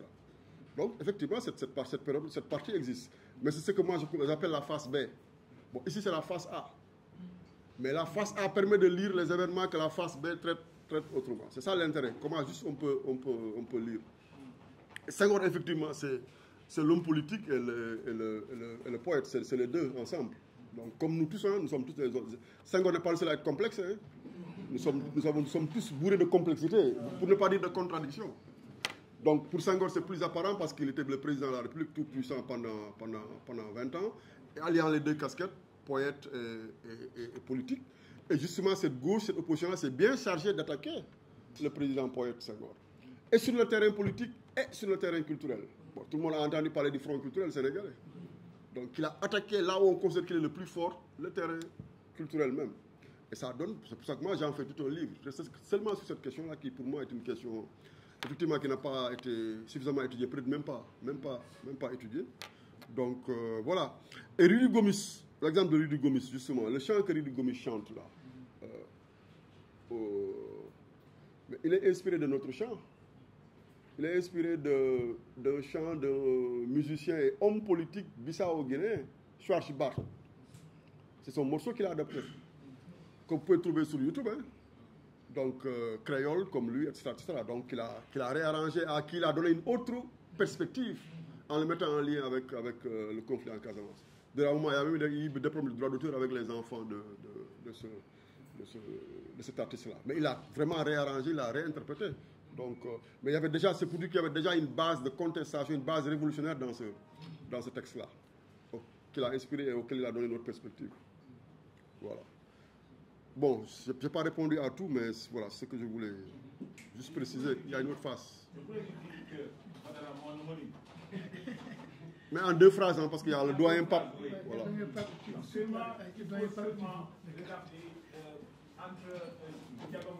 réew mi yéen déglu leen njariñ laa ngi ci suuf si te ñu def ni Demba War ca waar waa. Regarde ça. Laye Mboup vient, il dit nañ jàpp yi leeri jublu ci mbay mi tool bi mooy Sénégal ku nekk fu la wërsëg dabe bul fàtte sa réew. Est-ce que vous comprenez? Laye Mboup va plus loin. Avant de mourir, ce qui m'a impressionné, c'est ce monsieur. C'est dommage, on n'a pas eu de film sur lui. Il dit à nos propres cousins, griots, bàyyi leen dem ci bureau yi di ñaanaatu ndaxte waxtu liggéey bokkul ak dem di ñaanaatu. Oui. Est-ce que vous voyez? C'est actuel, on parle de ça actuellement. Ils étaient en avance, mais ils n'avaient pas d'intérêt, parce qu'on n'était pas nombreux aussi hein, à l'époque. Peut-être on était 2 millions, faire la révolution avec l'État, se tuer, il n'y avait pas de sens. Donc c'était seulement ça que je voulais ajouter, qu'ils ont joué un rôle extraordinaire. On n'a pas l'impression que c'est un message politique, nationaliste, panafricain, ça. Voilà. Parce que c'est juste xalam ak ndënd quoi. Ben pa buy woy sol xaftaan di gars yi xalam ndënd accompagné ko, on voit pas le potentiel qu'il y a derrière. Voilà, Pape. Merci. Je me réjouis d'être là parmi vous et de continuer à apprendre, comme l'a dit tout à l'heure Badara aussi. Donc, je réagis sur des aspects tout en félicitant encore Seck. Je me réjouis de t'entendre. On ne t'entend pas souvent, mais tu es très bon pour nous. Tu nous apprends beaucoup de choses et tu confirmes encore ta renommée, parce que tu en as. Mais alors, je rebondis sur ta dernière phrase. Je ne sais plus comment dire tout ce que je voulais dire, parce qu'il a répondu sur beaucoup. Parce que Badara a abordé beaucoup de sujets qui m'ont interpellé, mais entre-temps, on en a répondu et Badara Seck aussi en a répondu. Donc, par exemple, sur le griot, quand Laye Mboup dit qu'il ne faut pas aller dans les bureaux aux heures de travail, aujourd'hui, ça s'est modernisé parce que cette musique populaire, il y a le populaire traditionnel, il y a le populaire moderne, quelque part. Si je me réfère à ça, le griot aujourd'hui, on dit Samba Mbayane. C'est ce qui se passe partout aujourd'hui. Donc il y a une évolution, je ne dirais pas du modernisme dans ce sens-là. Mais alors, pour ce que le mbalax est devenu, pour rejoindre la musique, au niveau que vous l'avez exprimé tout à l'heure, on a parlé au niveau du Baobab de panafricanisme à l'intérieur de l'orchestre du Baobab. Et tout à l'heure, vous avez dit aussi que le mbalax, même en Gambie, on dit le ndaga, parce qu'on n'avait pas trouvé de nom là-dessus. La Gambie et le Saloum, c'est quelque part un même foyer, là où il y avait quelqu'un qu'on n'aborde pas souvent, Saloum Dien, avec son ndaga. Donc si les Gambiens disent ndaga avec le bassin, tout cela, donc c'est lié.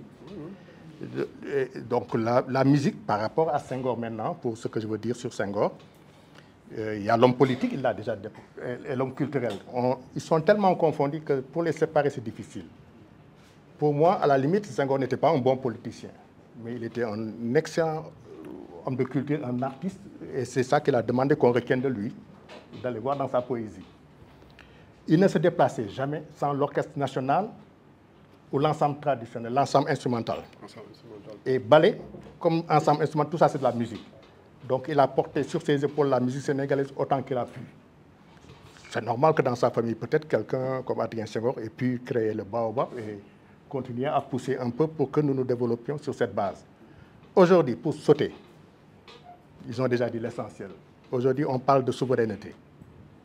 Moi, j'ai trouvé génial qu'on donne au ministre de la Culture le ministère de la Jeunesse et du Sport. Dans le film,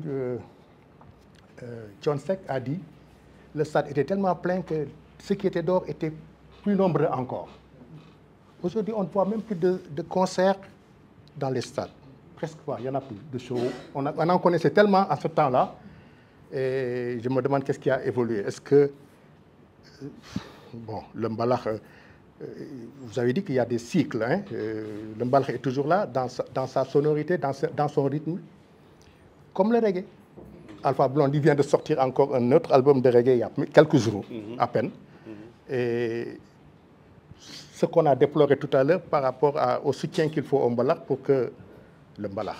Ça me dérange de dire le mbalax moi-même d'ailleurs, parce que, comme vous l'avez dit, hein, Baba Mal, moi j'ai été à Ifé au Nigeria, mais quand on me voyait, on me disait Yélé, parce qu'ils ne connaissent que Baba Mal, ils ne connaissent presque pas Youssou N'Dour, là où j'étais.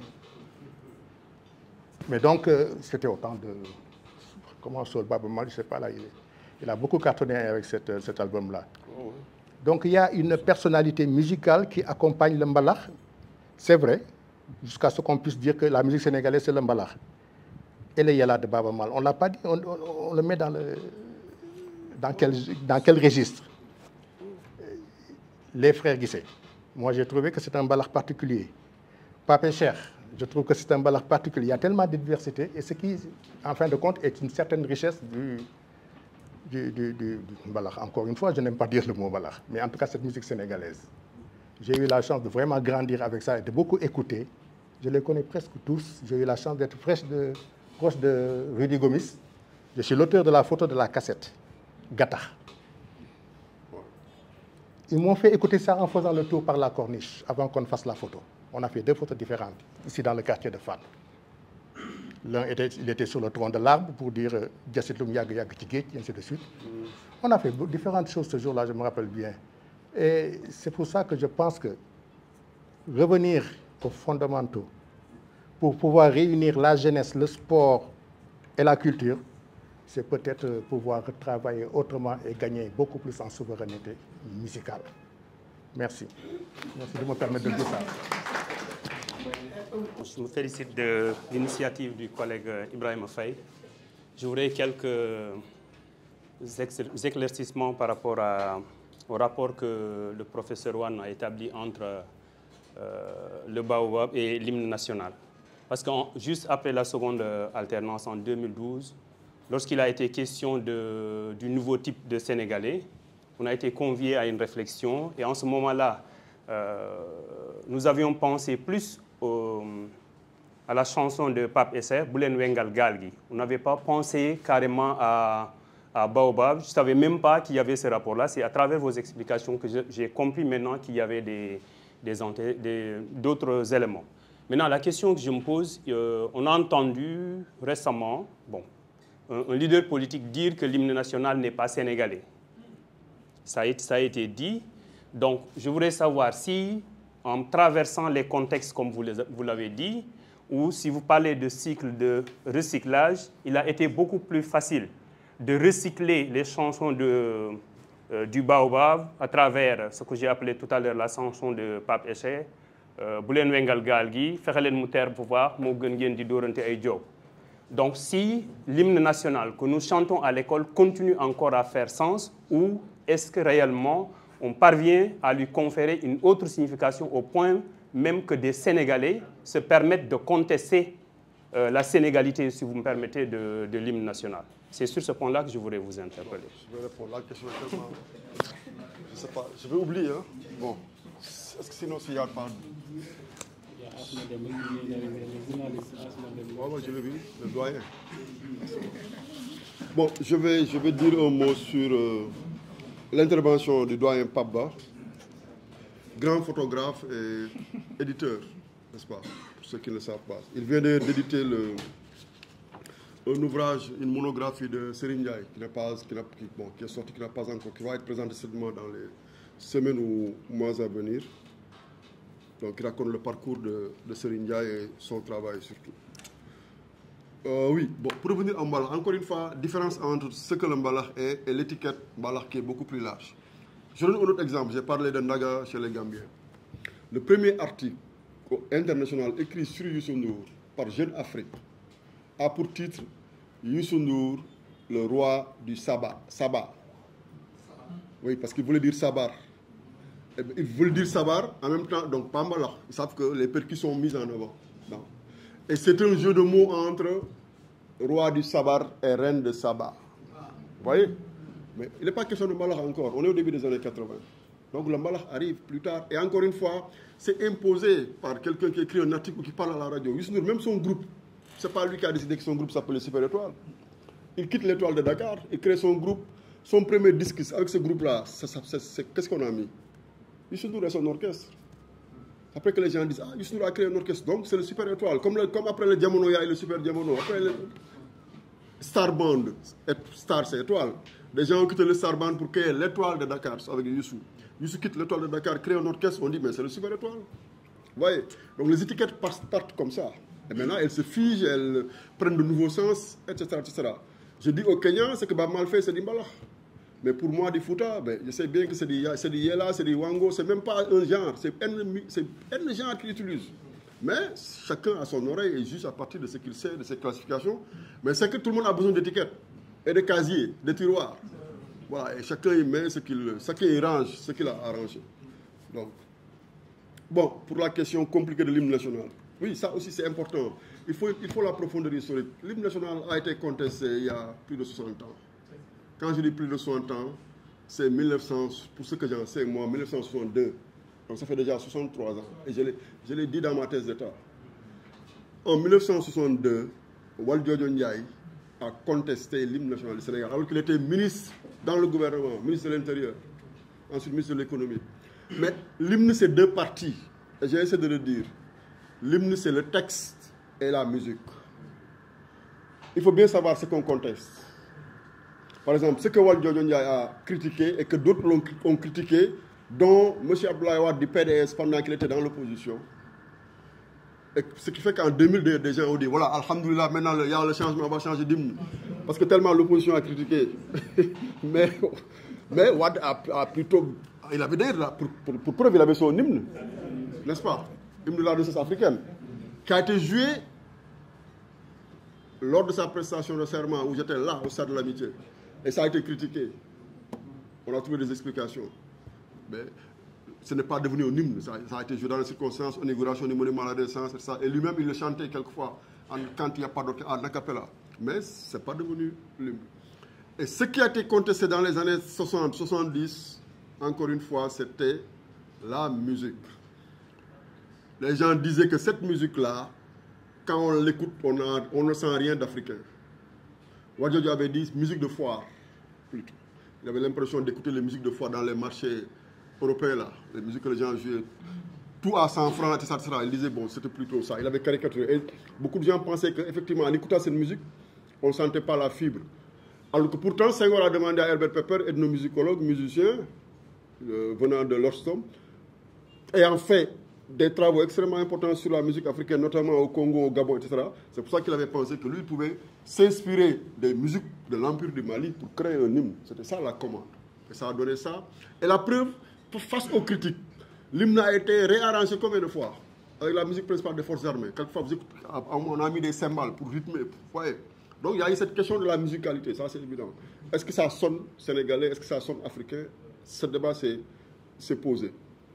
Et moi, mon hypothèse d'ailleurs, que j'ai donnée ici en filigrane, quand Niani est venu, c'était pour créer un hymne. Le chant de la jeunesse, ça, on ne discute pas. C'est des Niani pur et dur, aussi bien dans l'air que dans le texte. Niani Bagna, c'est Samba Diawara, c'est la version d'Aman Ndiaye Samb que Senghor a demandé d'adapter par le commandant Avignon, qui était le chef de la musique principale des forces armées. Il dit, il faut m'adapter ça. Et lui, il s'est chargé d'écrire le texte. Comme il a écrit le texte de l'hymne national du Sénégal, qui n'a pas été contesté. Je n'ai pas vu de contestation formelle disant que ce texte-là, il n'est pas bon. Jusqu'à 2025. Encore une fois, quand les gens parlent de l'hymne, ils parlent de la musique. Le seul bémol que j'ai vu par rapport au texte de Senghor, c'est Ousmane Sembène, qui a dit à un moment qu'il nous faut un hymne dans nos langues, notamment en Wolof. Pourquoi notre hymne est en français? C'est comme ça qu'il avait dit ça. Pourquoi notre hymne est en français? C'est la même période, Kadou et tout ça. Mais personne ne s'est levé pour dire que ça c'est mal écrit, c'est pas bon, etc. Je le dis pourquoi? Parce que, comparé à d'autres hymnes dans le monde, au plan poétique, au plan de la signification, au plan des références historiques, etc., c'est très intéressant, notamment la place de l'Afrique. Donc, voilà. Donc, il faut distinguer les deux choses, le texte et la musique. Et c'est un débat qui continue, mais à chaque fois, c'est la question du texte qui est posée. Enfin, c'est la question de la musique qui est posée. Oui, bien plus tard. Bien plus tard. Et ça a été joué une fois. Par exemple, je me rappelle, Youssou N'Dour a chanté ça lors du combat Manga Tyson. Au stade, ça a été joué dans d'autres occasions. Mais bon, est-ce que c'est ça la question en fait? Voilà, c'est ça. Donc, mais c'est un débat qui continue, mais toujours sur l'air musical. Parce que dans les autres, bon, en Gambie, en Guinée, comme je l'ai dit, tout de suite on sent que c'est tel air. Et encore une fois, le premier air, c'était pour le premier hymne, c'était pour la fédération du Mali. Et le Mali est parti avec cette air-là. Il fallait trouver tout de suite un autre air pour l'hymne. Donc le Sénégal a gardé son texte. Le Mali a pris l'air. Et Senghor devait d'urgence trouver avec Pepper un nouvel air pour le même texte qui a changé juste de quelques mots. Parce qu'on passait de la fédération à la République du Sénégal. Mais c'est presque le même texte. Parce que c'était un texte écrit par Senghor. C'est comme ça qu'il faut comprendre l'hésitation dans l'hymne, parce qu'en réalité, il a fallu parer au plus urgent au moment où il y a cet éclatement. Et donc, du coup, il ne fallait pas tout jeter à la poubelle et dire que non, ils sont partis, on va non. Il faut continuer avec le texte, mais réadapter aux besoins. Et donc, on voit évidemment ce flottement entre un chant qui s'enracine dans une Afrique plurielle, et en même temps aussi qui est l'hymne du Sénégal. Peut-être juste un mot par rapport au mbalax, aux musiques. Je pense que notre gros problème, c'est que, comme dit le professeur, on a envie d'étiquettes pour s'en sortir, pour classer, pour mettre des trucs. Mais la difficulté, c'est de comprendre l'essence même des musiques populaires. C'est-à-dire que, est-ce qu'au fond, le mbalax aujourd'hui, tel qu'on l'a au Sénégal, ou le yéla de Baaba Maal, est-ce que c'est vraiment de la musique populaire? Est-ce que c'est de la musique populaire ou de la musique moderne? Quelle différence faisons-nous entre musique populaire et musique moderne? Si on dit que le mbalax joué par Youssou N'Dour ou le yéla de Baaba Maal, c'est de la musique populaire, mais c'est quoi la musique moderne du Sénégal? Voilà. Si on dit que c'est de la musique moderne, mais qui représente aujourd'hui la musique populaire au Sénégal? Donc je pense qu'il y a aussi un flottement dans les notions, dans les étiquettes, mais ce flottement est lié aussi probablement à une analyse beaucoup plus pertinente, non pas simplement en termes politiques, mais en termes esthétiques, pour pouvoir donner vraiment des critères beaucoup plus pertinents et permettre aussi aux chercheurs de s'y retrouver et d'avoir des choses plus claires. Moi, j'évite la catégorie... Bon, on dit que Idi Diop Oui. a été le premier chanteur religieux, à avoir chanté un chef religieux. Ouais, ouais. Mais c'est on qui a dit ça ou bien qui a dit ça? C'est on. Moi, je l'ai entendu. Non, bon. Non, je sais. Bon, d'abord, c'est lui-même qui le dit et le répète. Je n'ai pas vu de texte en tout cas. Non, mais qu'est-ce que vous voulez dire par là? C'est ce que je voulais dire par rapport à la modernité du... Oui, mais c'est la modernité elle-même qui pose problème. Bon, ce qu'on peut retenir, c'est que Idriss Diop a fait un texte qui s'appelle Bamba, chanté par le Sahel, dans le seul disque que le Sahel a sorti, qui date de 1975. D'accord? Mais j'ai dit tout à l'heure que Bamba était chanté avant, par les Ahmad Ndiaye Samba, etc. Et progressivement. Par rapport au modernisme? Non, oui, je vais expliquer. Oui, pour façon Samba Diabaré Samba, dont je viens de parler, a été invité par le Sahel, dans le Sahel, pour inventer ce qu'on appelait les soirées sénégalaises. Samba Diabaré Samba a fait la première partie du Sahel combien de fois? Donc on était dans cette sorte de recherche, comment créer cette musique moderne-là à partir de la tradition. Donc la musique moderne sénégalaise qu'on appelle la musique Bala, qui va être Bala, c'était comment créer cette notre musique des orchestres locaux à partir de la musique classique sénégalaise, de Samba Diabaré Samba. Qu'est-ce qu'ils ont fait? Ils prennent Saraba, ils ont transposé. C'est ce que le Sahel va faire, c'est ce que Number One a fait, c'est ce que déjà Super Eagles a fait.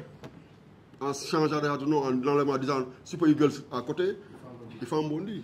Donc, la revendication de l'anti-africaine, Super Eagles au nom anglais, tout ça, voilà, il fait un bondi.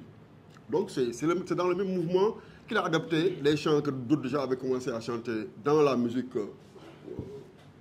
profane. C'est ce qu'il a fait dans un grand orchestre et que d'autres vont faire. Seydina, tout le monde va faire la même chose jusqu'à Bamba de Ismaël, etc.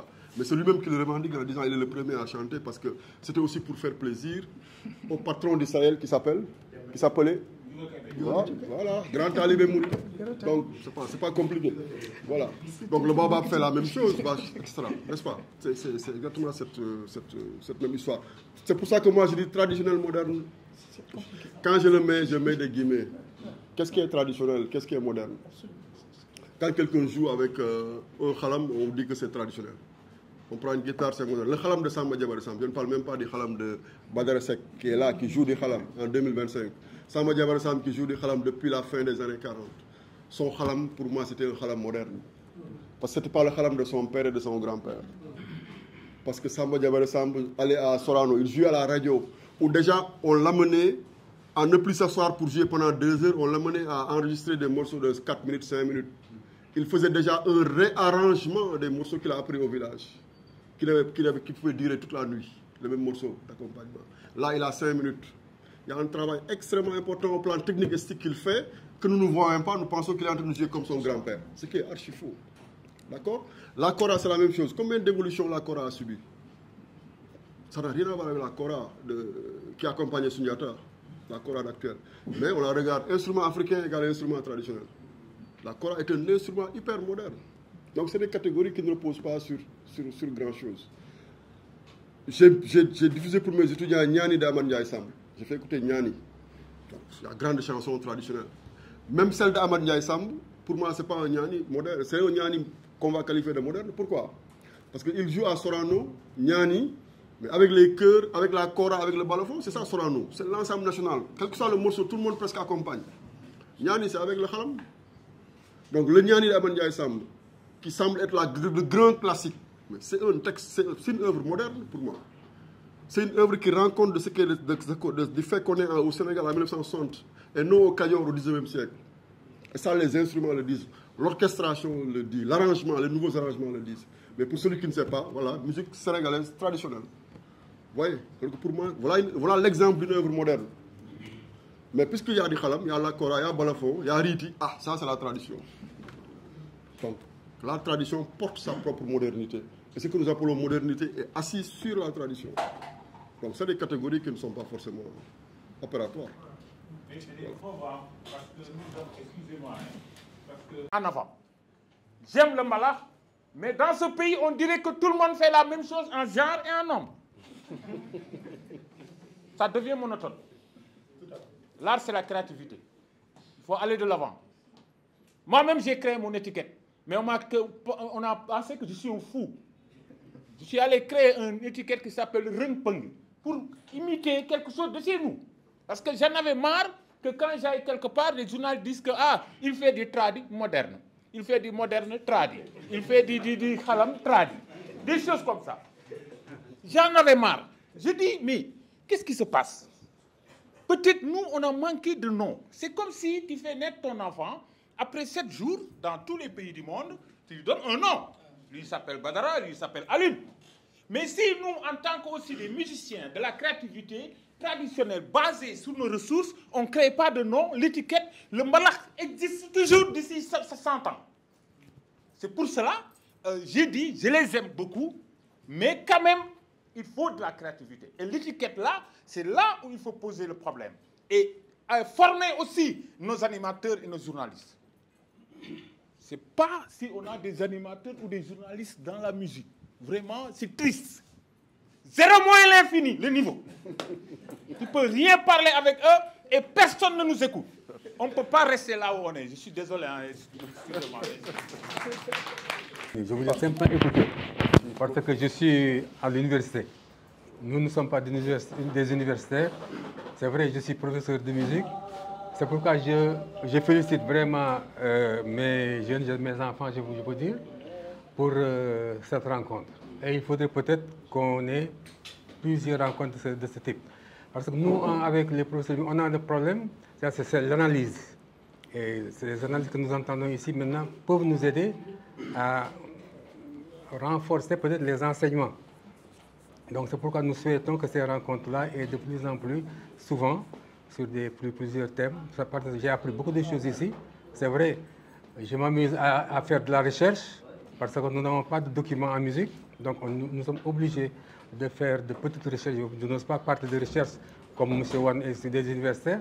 Donc c'est pourquoi je suis vraiment heureux et je ne pouvais pas quitter sans le dire ici d'être témoin de cette réunion.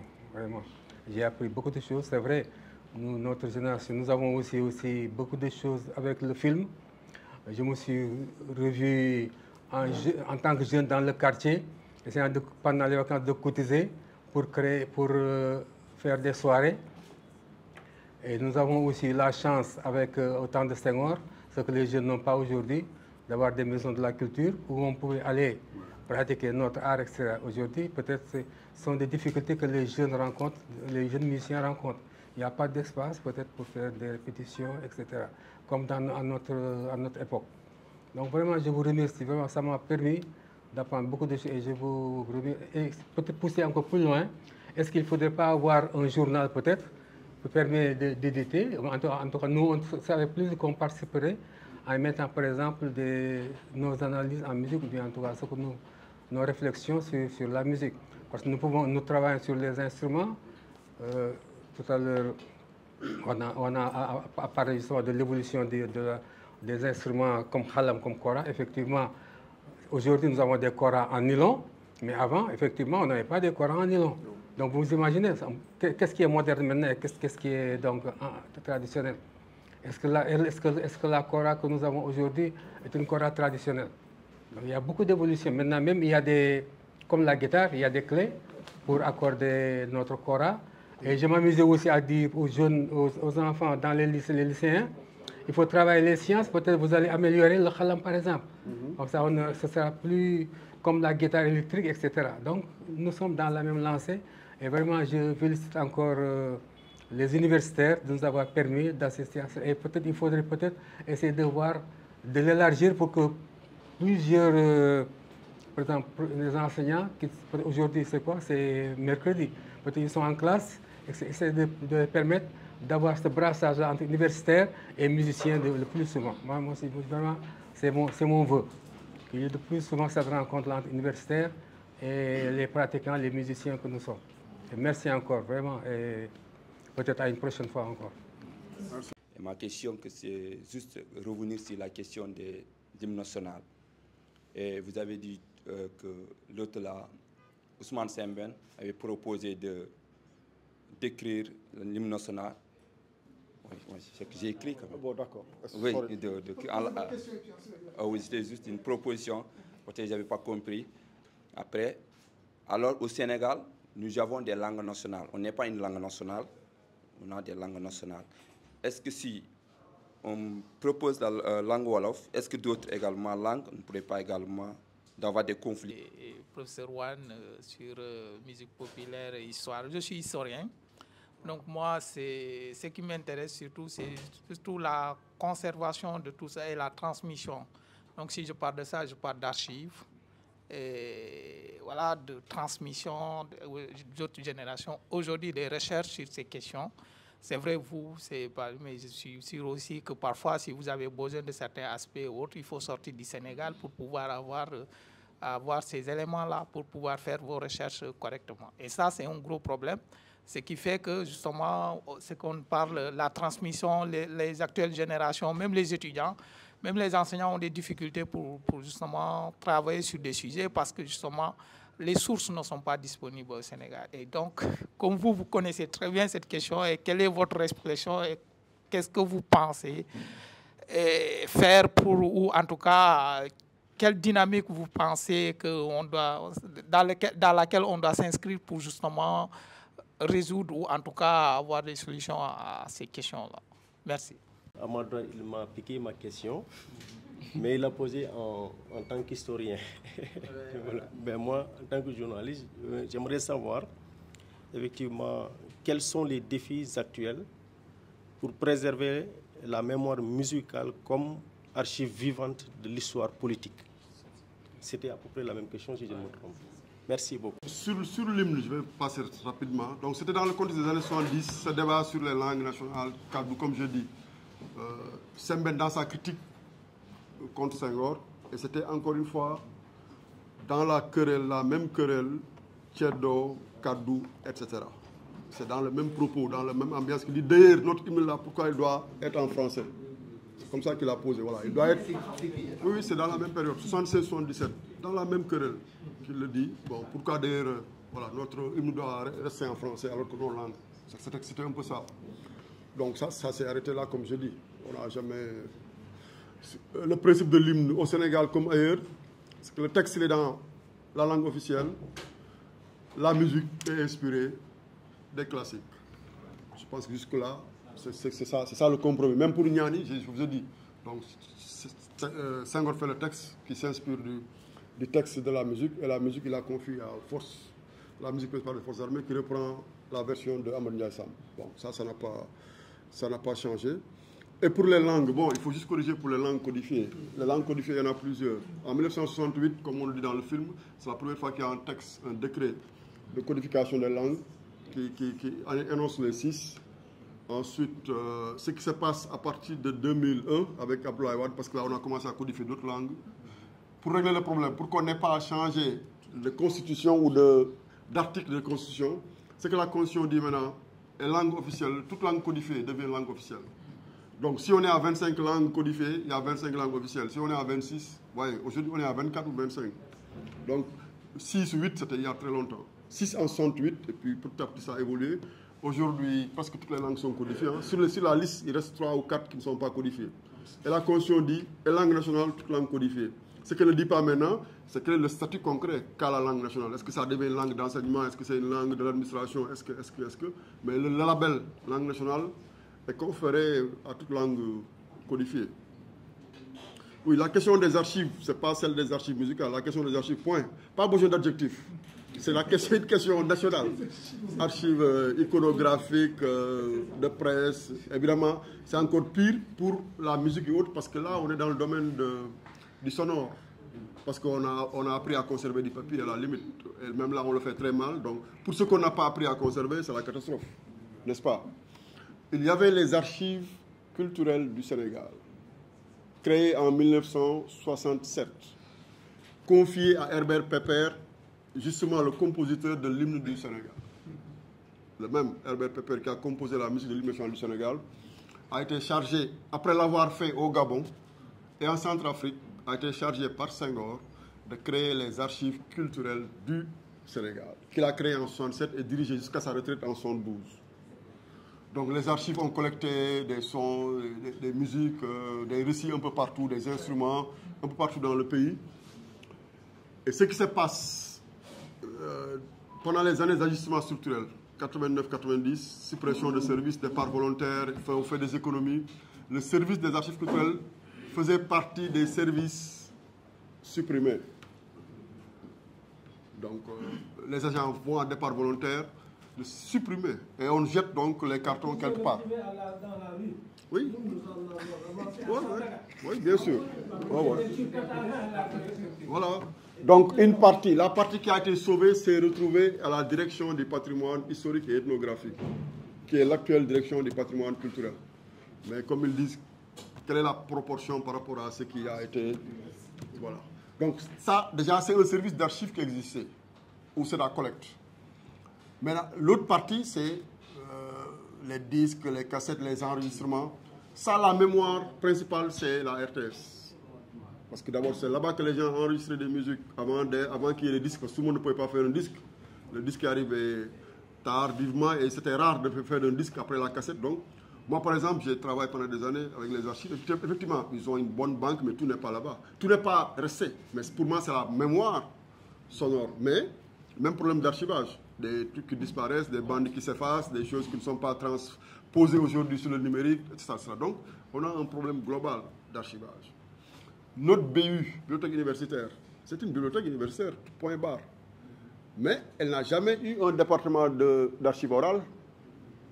Et pourtant, ce n'est écrit nulle part. Elle devait en avoir, mais au début, on est parti sur du papier, etc. Après, ça va évoluer, ça n'a jamais évolué. Donc, on espère qu'il y aura ce département-là dans la bibliothèque nationale. Donc, il n'y a pas un espace où on peut aller pour trouver des archives sonores. À part la bandothèque de la RTS, qui n'est pas faite forcément pour accueillir du public, c'est la bandothèque de la maison. Moi, je me suis battu pendant 10-15 ans pour avoir un morceau par semaine de voyer un peu. Et ça, il faut avoir une espérance de vie assez importante pour en sortir, pour en sortir grand chose. Donc, il n'y a pas un espace dédié. Effectivement, moi, j'ai donné l'exemple de Sénégal en 10 de la Bossosé. J'ai écouté ça à la BNF, la première fois. La BNF, Bibliothèque François Mitterrand. C'est là-bas que j'ai écouté le morceau de la Bossosé de 1970 pour la première fois. Bon, aujourd'hui, je travaille avec AMA, African Music Archives, qui est à Mainz, qui est la première université allemande qui est à côté de Francfort, parce qu'ils ont, bon, ils n'ont pas tout, hein, mais ça existe qu'il y a quelqu'un qui a pensé créer une bibliothèque, on garde des disques, des shellacs, point. Ici, il n'y a aucun endroit pour ça. Peut-être que le musée de civilisation, un autre endroit, va commencer à y penser, mais on n'a pas d'endroit. Il faut demander à Ibrahim, moi je sais pas. Non, voilà, justement, non, l'IFAN a un service d'archives sonores. Oui, non, moi par exemple, moi qui vous parle, je suis la première personne au monde qui est allée à l'IFAN pour consulter les archives et acheter du son. Ils ont quelques sons, mais les gens ne le savent même pas. Ils ont quelques le son, c'est des gens qui ont enregistré, qui ont fait des recherches, qui ont enregistré des choses, qui sont soit de l'IFAN ou bien qui ont travaillé avec l'IFAN. De 1930, etc. Mais ce n'est pas mis en valeur et personne ne le sait. Je disais, j'étais le premier. Je peux même ajouter, je suis le seul au monde à l'avoir fait. Voilà. Et ça, c'était des trucs des années 40 que je cherchais. Les trucs, voilà, les orchestres, etc. Donc, on a un véritable problème. Est-ce que ce qui a été archivé, qu'est-ce qui a été numérisé? C'est un problème global, effectivement, de mémoire nationale. Ouais. C'est un problème extrêmement sérieux. C'est pas seulement propre à la musique, je pense que quand on regarde du truc, moi je travaille depuis quelque temps sur le cinéma sénégalais, quand on regarde une bonne partie des archives du cinéma des grands cinéastes sénégalais mais africains, j'ai posé la question à Fescoco, pour ne pas dire on ne les a pas en Afrique, 90% ont été achetés par les universités américaines. 90% sont... on va organiser tout prochainement le centenaire de Paul Simon Neveu, mais ces archives ont été achetées par Indiana. Les archives de Saint-Ben, c'est la même chose. Donc du coup, vous voyez que notre mémoire est ailleurs. Notre mémoire est ailleurs. C'est pourquoi alors la maison musicale là, qui est prévue près du Grand Théâtre, là, dans les grands projets de Wade, je pense qu'il y a une maison qui était pour la musique. Non? Oui, mais c'est pas resté. Wade avait emménagé cet espace-là pour mettre là-bas 7 unités, 7 projets. Oui. Donc le Grand Théâtre, le Musée des civilisations, la Maison de la musique, la Bibliothèque nationale, l'École des arts, l'École de style d'architecture. Et puis il y avait une autre oui, là, je dis la Maison de la musique et les archives nationales. Il y avait 7... Bon, mais ça, ce n'est plus d'actualité. Quand le président Macky Sall est arrivé, il a juste continué le projet qui était déjà là, c'est le musée des civilisations. Mais les 7 projets de Wade restent les 7 projets de Wade. Ou alors les 5 autres projets de Wade restent les 5 autres projets de Wade. Donc ça c'est terminé, c'est l'histoire de... Oui, il voulait ce qu'il appelait le parc culturel de Dakar, et que d'autres appelaient les 7 merveilles de Dakar. C'était 7 installations. Donc les 2 sont nés, les 5 vont attendre pour chercher un autre endroit pour naître. À un moment on a parlé de Diamniadio, on ne sait parce que pour les archives, je pense que Diamniadio, les archives de la Bibliothèque nationale, ça c'est incontournable, c'est à faire. Maintenant, on ne sait pas encore où, c'est pas à qui, hein, Diamniadio. En tout cas c'est à faire. Ça semble être en voie, mais rien, je ne peux pas en dire plus. Mais les 7 merveilles de Wade restent les 7 merveilles de Wade. Et ce qui est heureux, parce que les 7 merveilles de Wade, on peut les retrouver aussi si on fouille un peu dans les projets de Senghor. Senghor, en fait, avait le projet de la Cité des Arts de Dakar sur Soumbédioune, sur la corniche plutôt ouest. Du musée dynamique au musée des civilisations noires. Du musée dynamique, toute la corniche, avec l'école des arts et tout ça. Bon, effectivement, dont le musée des civilisations noires qui avait déjà commencé parce qu'il a envoyé des gens aller se former pour venir travailler au musée. Voilà, donc le musée, c'est ça la particularité du musée qui est le seul élément à avoir survécu parce que ça a été quand même réalisé dans un autre contexte 50 ans après. Mais c'était le projet de cette cité de Wade à Surnos, c'est à peu près le projet de Senghor sur la corniche ouest. Et on avait dit à l'époque, Dakar sera la Grèce de l'Afrique noire, avec cette cité. L'Athènes de l'Afrique noire, plutôt. Bon, je vais laisser la parole aux modérateurs et aux organisateurs. On est au bout de cette séance. En tout cas, je vais redonner la parole aux organisateurs en remerciant encore Ibrahima et l'ensemble des collègues de l'IFON de nous avoir conviés à cette rencontre et d'avoir permis cette opportunité d'échanger et de pouvoir partager un certain nombre d'informations. Merci encore, je vous remercie. Donc, on va finir avec des mots de remerciement. Je crois qu'aujourd'hui, on a fait revivre cette Afrique-là, l'Afrique traditionnelle, où il y avait, par exemple, ces espaces de transmission, de construction, de transmission du savoir. Et aujourd'hui, je crois que tous ceux qui étaient là aujourd'hui ont appris. Et nos brillants professeurs qui sont là ont essayé de transmettre ce savoir-là qu'ils ont acquis. Et pour ceux qui connaissent Ibrahima Wane, je crois que c'est une voie autorisée pour parler de la culture ici au Sénégal. Et on vous donne rendez-vous prochainement pour des séances de ce genre. Et le laboratoire, depuis l'année dernière, a l'habitude d'organiser ces genres d'événements. Et une fois que ce sera prévu, on va faire les affiches et la communication va passer et on espère vous retrouver prochainement ici. Merci beaucoup. Merci.